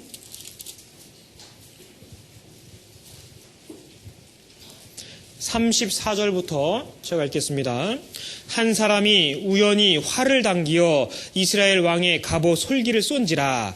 왕이 그 병거 모는 자에게 이르되 내가 부상하였으니 네 손을 돌이켜 나로 군중에서 나가게 하라 하였으나 이날에 전쟁이 맹렬하였으므로 왕이 병거 가운데 붙들려 서서 아람 사람을 막다가 저녁에 이르러 죽었는데 상처에 피가 흘러 병거 바닥에 고였더라. 38절 그 병거를 사마리아 못에 씻음에 개들이 그 피를 핥았으니 여호와의 하신 말씀과 같이 되었더라. 거기는 창기들의 목욕하는 곳이었더라. 자, 이게 누굽니까? 바로 이세벨의 남편 그 패역한 왕 아합왕의 죽음이에요. 자, 근데 이 우연히 날라온 그 화살이 그에게 죽음을 초래했습니다. 하지만 그것이 우연이 아니라 하나님의 먼저 베풀어 주신 말씀을 이루어가는 것이었다는 것을 즉시로 발견할 수가 있습니다. 그 앞에 21장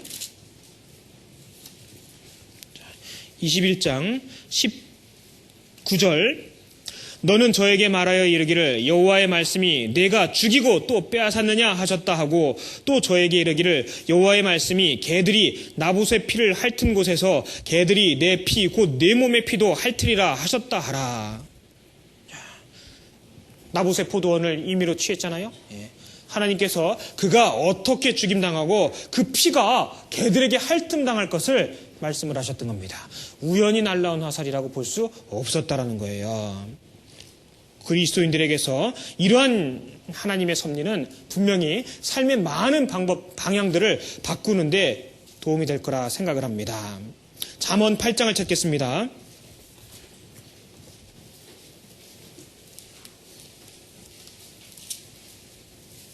잠언 8장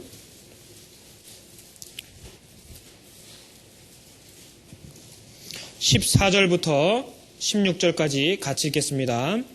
내게는 도략과 참 지식이 있으며 나는 명철이라. 내게 능력이 있으므로 나로 말미암아 왕들이 치리하며 방백들이 공의를 세우며 나로 말미암아 재상과 존귀한 자 곧 세상의 모든 재판관들이 다스리느니라.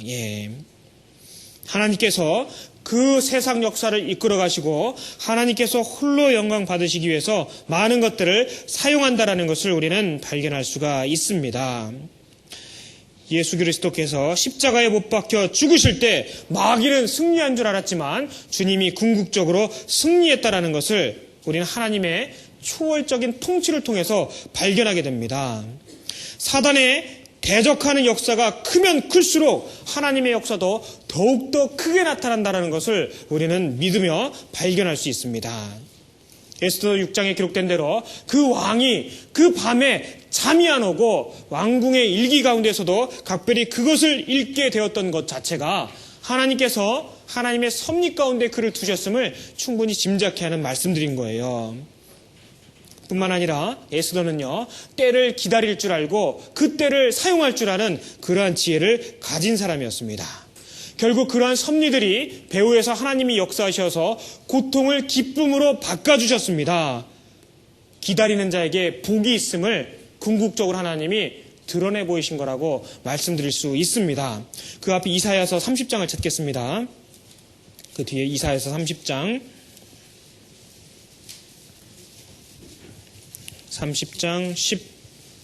18절 말씀 제가 읽겠습니다. 그러나 여호와께서 기다리시나니 이는 너희에게 은혜를 베풀려 하시며 일어나시리니 이는 너희를 긍휼히 여기라 하심이라. 같이 읽겠습니다. 대저 여호와는 공의의 하나님이심이라. 무릇 그를 기다리는 자는 복이 있도다. 내게 주어지는 현실적인 여건 때문에 우리가 신앙생활하지 않습니다. 그러한 시련과 풀무불과도 같은 그 고통의 시간 가운데서도 하나님은 역사하고 계시고 내게 좋은 것을 주시기 위해서 내가 안연히 처하길 위해서 잠잠히 기다리시고 섭리 가운데 인도해 가신다는 것을 우리는 발견해야만 합니다. 내 삶 가운데서 그걸 발견해야 되는 거예요. 그 앞에 15절 말씀 같이 읽겠습니다. 주 여호와 이스라엘의 거룩하신 자가 말씀하시되 너희가 돌이켜 안연히 처하여야 구원을 얻을 것이요 잠잠하고 신뢰하여야 함을 힘을 얻을 것이니를 너희가 원치 아니하고 잠잠하고 신뢰해야 힘을 얻습니다. 내게 주어져 있는 지금의 형편이 다가 아니기 때문에 잠잠하고 그 말씀 그대로 이끌어 가시고 궁극적으로 웃게 하신다라는 하나님의 말씀을 신뢰해야만 우리는 하나님 앞에 영광을 돌리고 힘을 얻을 수가 있을 것입니다. 욥의 경우도 마찬가지였었죠. 욥이 헛되이 하나님을 원망하지 않았습니다. 욥기서 42장을 찾겠습니다. 그는 후일에 그것을 발견하게 됩니다. 욥기서 42장. 그 섭리 가운데 그 배후에 하나님이 계심을 발견하고 그가 고백하는 내용이 여기 기록되어 있습니다. 욥기서 42장 5절 말씀 같이 읽겠습니다.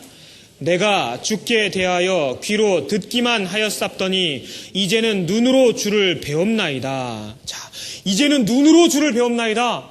눈을 부릅뜨고 봤다라는 뜻이겠습니까? 아니지요. 보이지 않는 가운데 하나님께서 명철을 또 하나님께서 우리에게 그 섭리를 깨닫게 하기 위해서 내게 이러한 고통을 주셨음을, 내게 이런 형편을 허락하셨음을 깨닫게 됐다라는 것입니다. 귀로 듣기만 하였었더니 이제는 눈으로 주를 배움나이다. 우리는 현실적인 삶 가운데서 주님을 발견하고 주님의 역사를 만끽해야 됩니다. 그저 선언적으로 내가 노트에 적어놓거나 성경에 있는 말씀을 맹목적으로 암송하는 것이 아니라 내 삶 가운데서 역사하시는 하나님의 보이지 않는 섭리와 손길이라는 것을 내가 잠잠히 신뢰하면서 느낄 수 있어야만 합니다. 그래야 나의 궁극적인 삶이 변화가 되고 기쁨이 됩니다. 우리는 마땅히 후일을 웃게 하시는, 뒤에 웃게 하시는 하나님의 말씀 가운데 나아가야 됩니다. 지금은 울더라도 후일에 우리는 웃어야만 합니다. 잠언 31장을 찾겠습니다.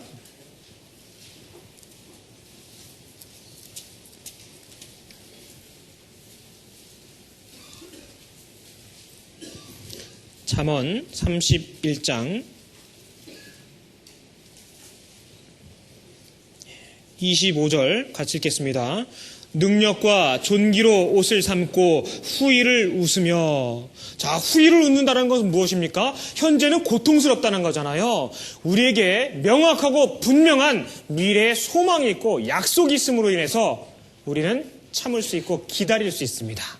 지금 고통스러운 상황 가운데서도 후일을 우리에게 베풀어 주시고 보여주신 하나님에 대한 믿음이 있기 때문에 우리는 후일을 웃을 수가 있습니다. 하나님은 궁극적으로 웃게 하시는 분이라는 것을 우리는 성경을 통해서 발견하게 됩니다. 그 앞에 잠언 23장을 찾겠습니다. 23장 17절 18절 말씀 같이 읽겠습니다.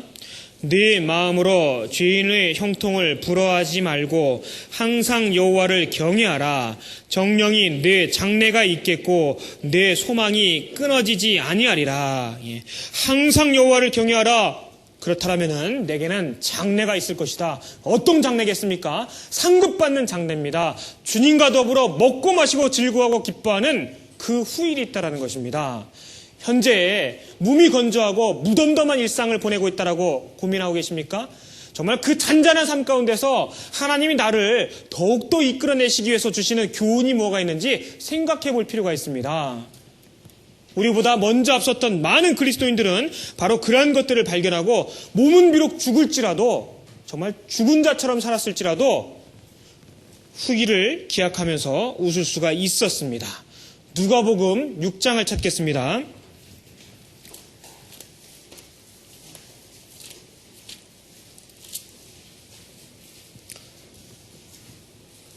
누가복음 6장 21절 말씀 같이 읽겠습니다. 이제 줄인 자는 복이 있나니 너희가 배부름을 얻을 것이며 이제 우는 자는 복이 있나니 너희가 웃을 것이며. 현실적인 여건 때문에 신앙생활하기 곤란하다. 사실 성경적이지 않은 대답입니다. 도리어 우리의 믿음 가운데서 먼저 삶을 살았던 그들은 고통당하고 환난당하고 수욕당하는 삶 가운데서 보석과도 같은 그들의 삶의 진가를 드러냈습니다.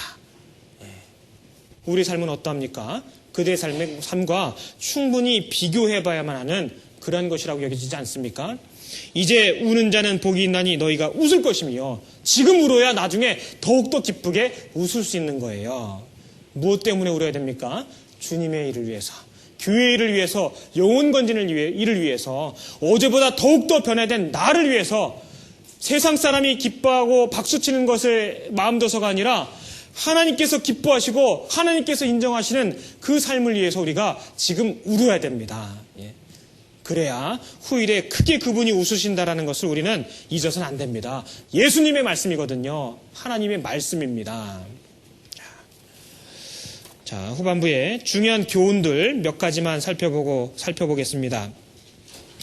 자, 두 번째, 고아인 에스더가 왕후가 된 것에 대해서 기록을 하고 있습니다. 자, 보십시오. 우리의 입장과 동일합니다. 술람 여인이 그 솔로몬 왕을 만나 그 왕비가 되는 과정과 동일합니다. 그 유대인 포로의 신분 고아였습니다. 그녀가 왕비가 되었고 큰 나라의 정말 어머니가 되었습니다. 바로 그것은 낮은 자를 사용하시는 하나님의 섭리였습니다. 그 열왕기하 5장에 그 나아만 장군을 엘리사에게 소개시켜주는 사람은 바로 누굽니까? 유대 히브리 여종이었습니다. 작은 여종이었습니다. 뿐만 아니라 여호와께서 찾으시는 당대의 사람은 아이 사무엘이었습니다. 그 어린 사무엘을 찾았습니다. 뿐만 아니라 믿는 여자 그 마리아에게 하나님은 은혜를 베풀어 주셨습니다. 고린도 전서 1장을 찾겠습니다. 고린도전서 1장 26절, 27절 같이 읽겠습니다. 형제들아 너희를 부르심을 보라. 육체를 따라 지혜 있는 자가 많지 아니하며 능한 자가 많지 아니하며 문벌 좋은 자가 많지 아니하도다. 그러나 하나님께서 세상에 미련한 것들을 택하사 지혜 있는 자들을 부끄럽게 하려 하시고 세상에 약한 것들을 택하사 강한 것들을 부끄럽게 하려 하시며, 이건 하나님의 섭리인 거예요. 하나님의 역사하시고 일하시는 방법입니다. 원리입니다. 그렇기 때문에 분명하게 기억해야 돼요. 우리의 강한 것을 사용하는 것이 아니라 우리의 낮고 부끄럽고 작은 것을 통해서 하나님의 크고 영광스럽고 귀한 것을 드러내신다라는 것, 하나님의 섭리입니다. 우리 가운데 문벌 좋은 자가 많지 않다라고 했습니다. 다만 하나님을 전적으로 의뢰하고 하나님을 전적으로 신뢰하는 사람을 하나님은 사용하셨고 하늘의 별과 달처럼 높은 위치에 거하도록 하나님은 허락하셨습니다.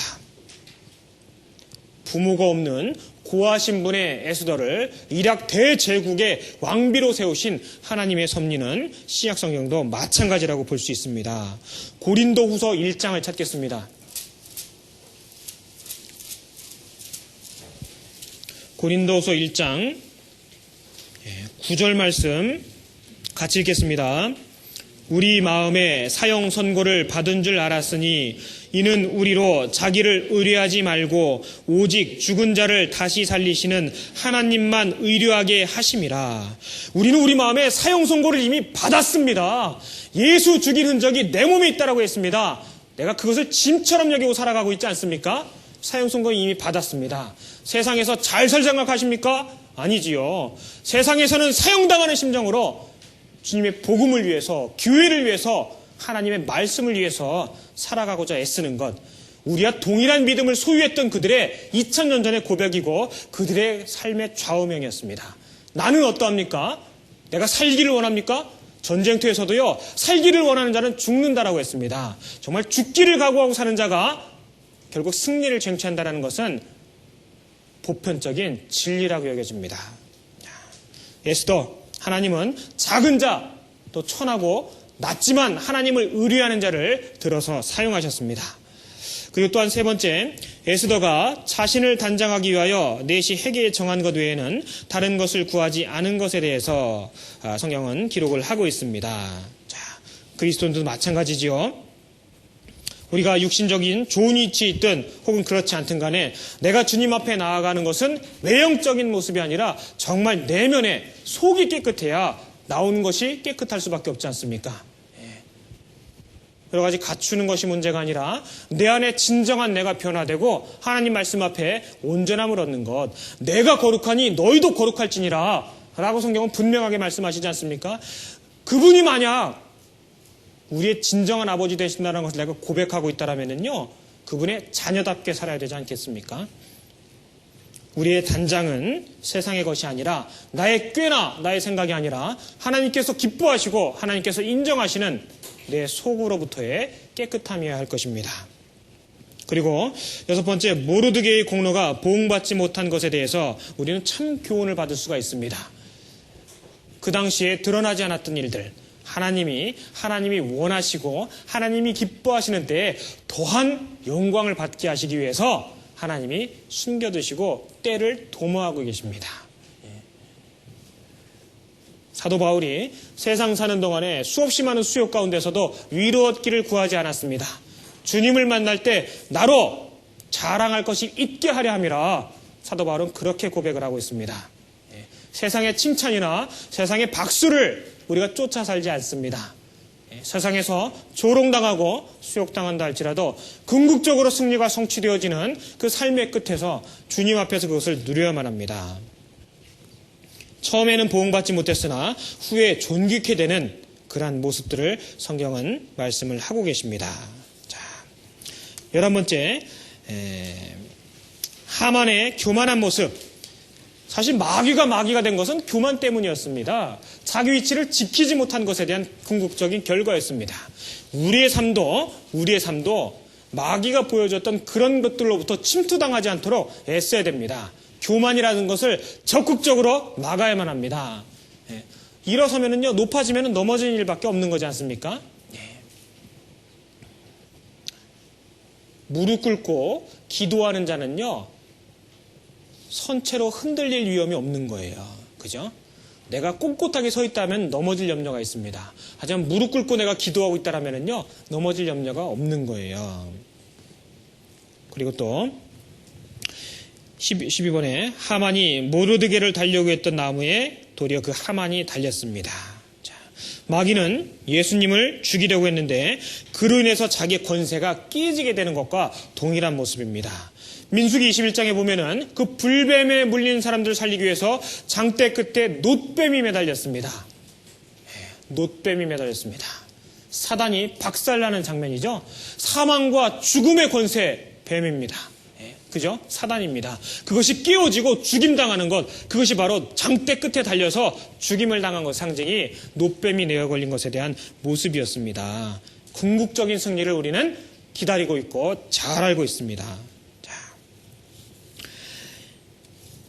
이렇게 해서 에스더서는 그 10장의 10장의 그 대단원의 막을 정말 잔잔하면서도 격동적인 내용을 담고 극적 반전을 이루면서 끝을 내고 있습니다. 하지만 에스더서에 드러났던 하나님의 그 섭리와 그런 모습들은 실제 기적적이거나 아주 현란한 모습으로 드러나진 않지만 우리의 일상 가운데서 역사하시고 우리의 작은 것을 통해서도 하나님이 배우에 계시다라는 것을 우리에게 아주 자세하게 설명을 하고 있는 그런 성경이라고 볼 수 있습니다. 제가 어떤 영상을 한 편 봤습니다. 그 제목이 여러분은 기적을 믿으십니까? 라는 영상입니다.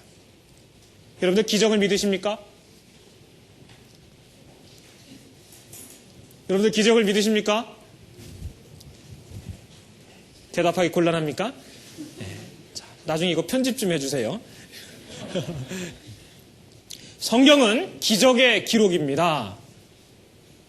기적의 기록입니다. 생각해 보십시오. 천지 만물을 무엇으로 만드셨습니까? 말씀이었습니다. 한 노인이 지팡이를 들고 손을 내어 밀자 바다가 쩍 갈라졌습니다. 기적입니다. 그지요?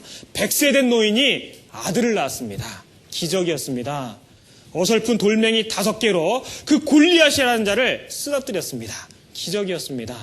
300명밖에 되지 않는 병사들이 횃불을 들고 그 항아리를 깨트림으로 인해서 수많은 적들을 물리칠 수가 있었습니다. 기적이었습니다. 그저 기도하며 성을 돌기만 했는데 그 견고한 성이 무너졌습니다. 무엇입니까? 기적입니다. 성경은 기적의 연속입니다. 죽은 자를 살리셨습니다. 기적이었습니다. 오병이의 기적을 들어보셨습니까? 떡 5개, 물고기 2마리로, 떡 5개, 물고기 2마리로 5,000명을 먹이고 12광주리가 남았습니다. 무엇입니까? 기적입니다. 눈먼 자가 앞을 보게 되었습니다. 날 때부터 소경이었던 자가 앞을 보게 되었습니다. 앉은뱅이가 걷게 되었습니다. 무엇이라고 생각하십니까? 기적입니다. 더욱더 놀라운 기적은요, 하나님을 알지 못하고 하나님을 찾지도 않았던 우리들이 주님을 아버지라 고백하며 이 자리에 있는 그 기적이라고 생각되지 않습니까? 저 그 한편의 기도와도 같은 그 영상을 보면서 정말 마음 가운데 큰 감격을 느꼈습니다. 하지만 우리가 그렇게 눈으로 볼 수 있고 드러나는 것이 아니라 나의 소소하고도 잔잔한 삶 가운데서도 배후에서 이끌어 가시고 지금 이 순간도 나를 보호하고 계신다라는 하나님의 섭리를 에스더를 통해서 발견하게 되었습니다. 나의 주어지는 일상 하나하나를 사랑하지 않을 수 없게 되었습니다.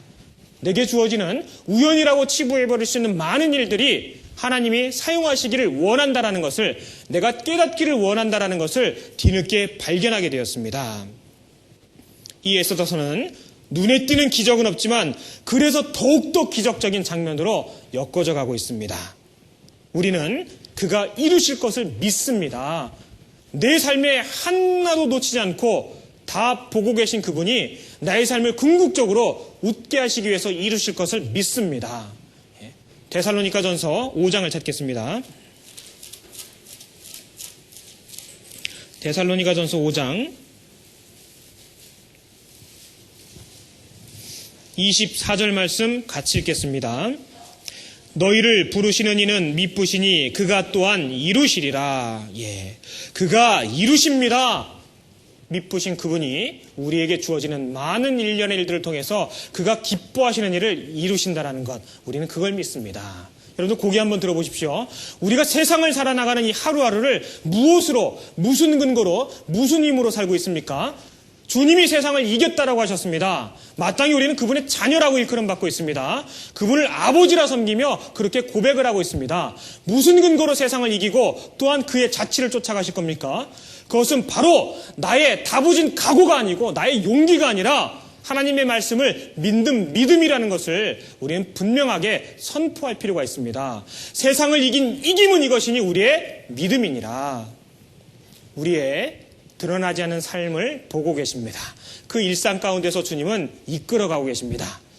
에스더서에 기록된 그 하나님은 여전히 나의 일상 가운데서도 주관하시고 그의 기뻐하시는 영광을 위해서 오늘 하루도 역사하십니다. 어쩌면 내일 하나님의 말씀을 기다리는 사람을 내게 만나게 해줄지도 모릅니다. 놓쳐서는 안 됩니다. 같이 기도하겠습니다. 거룩하고 자비로우신 하나님, 진심으로 감사드립니다. 하나님 말씀 앞에서 하나님의 교훈을 들을 수 있는 너무나 아름다운 기회를 저희들에게 허락하셨습니다. 우리 된 것이 우리 뜻대로 살지 아니하도록 도와주시고 하나님 말씀으로 이끌림 받고 하나님 말씀 가운데서 기쁨이 되는 삶이 될 수 있도록 주님 도와주시옵소서. 저희들의 삶이 오늘이 다일지 내일이 다일런지 알 수는 없사오나 그저 간곡히 부탁드리는 것은 하나님의 기뻐하시고 하나님의 영광이 되는 삶을 살다가 주님 뵙기를 소원합니다. 오늘 베풀어지는 말씀 가운데서 주님께서 섭리 가운데 인도하심을 저희들 발견하게 되었습니다.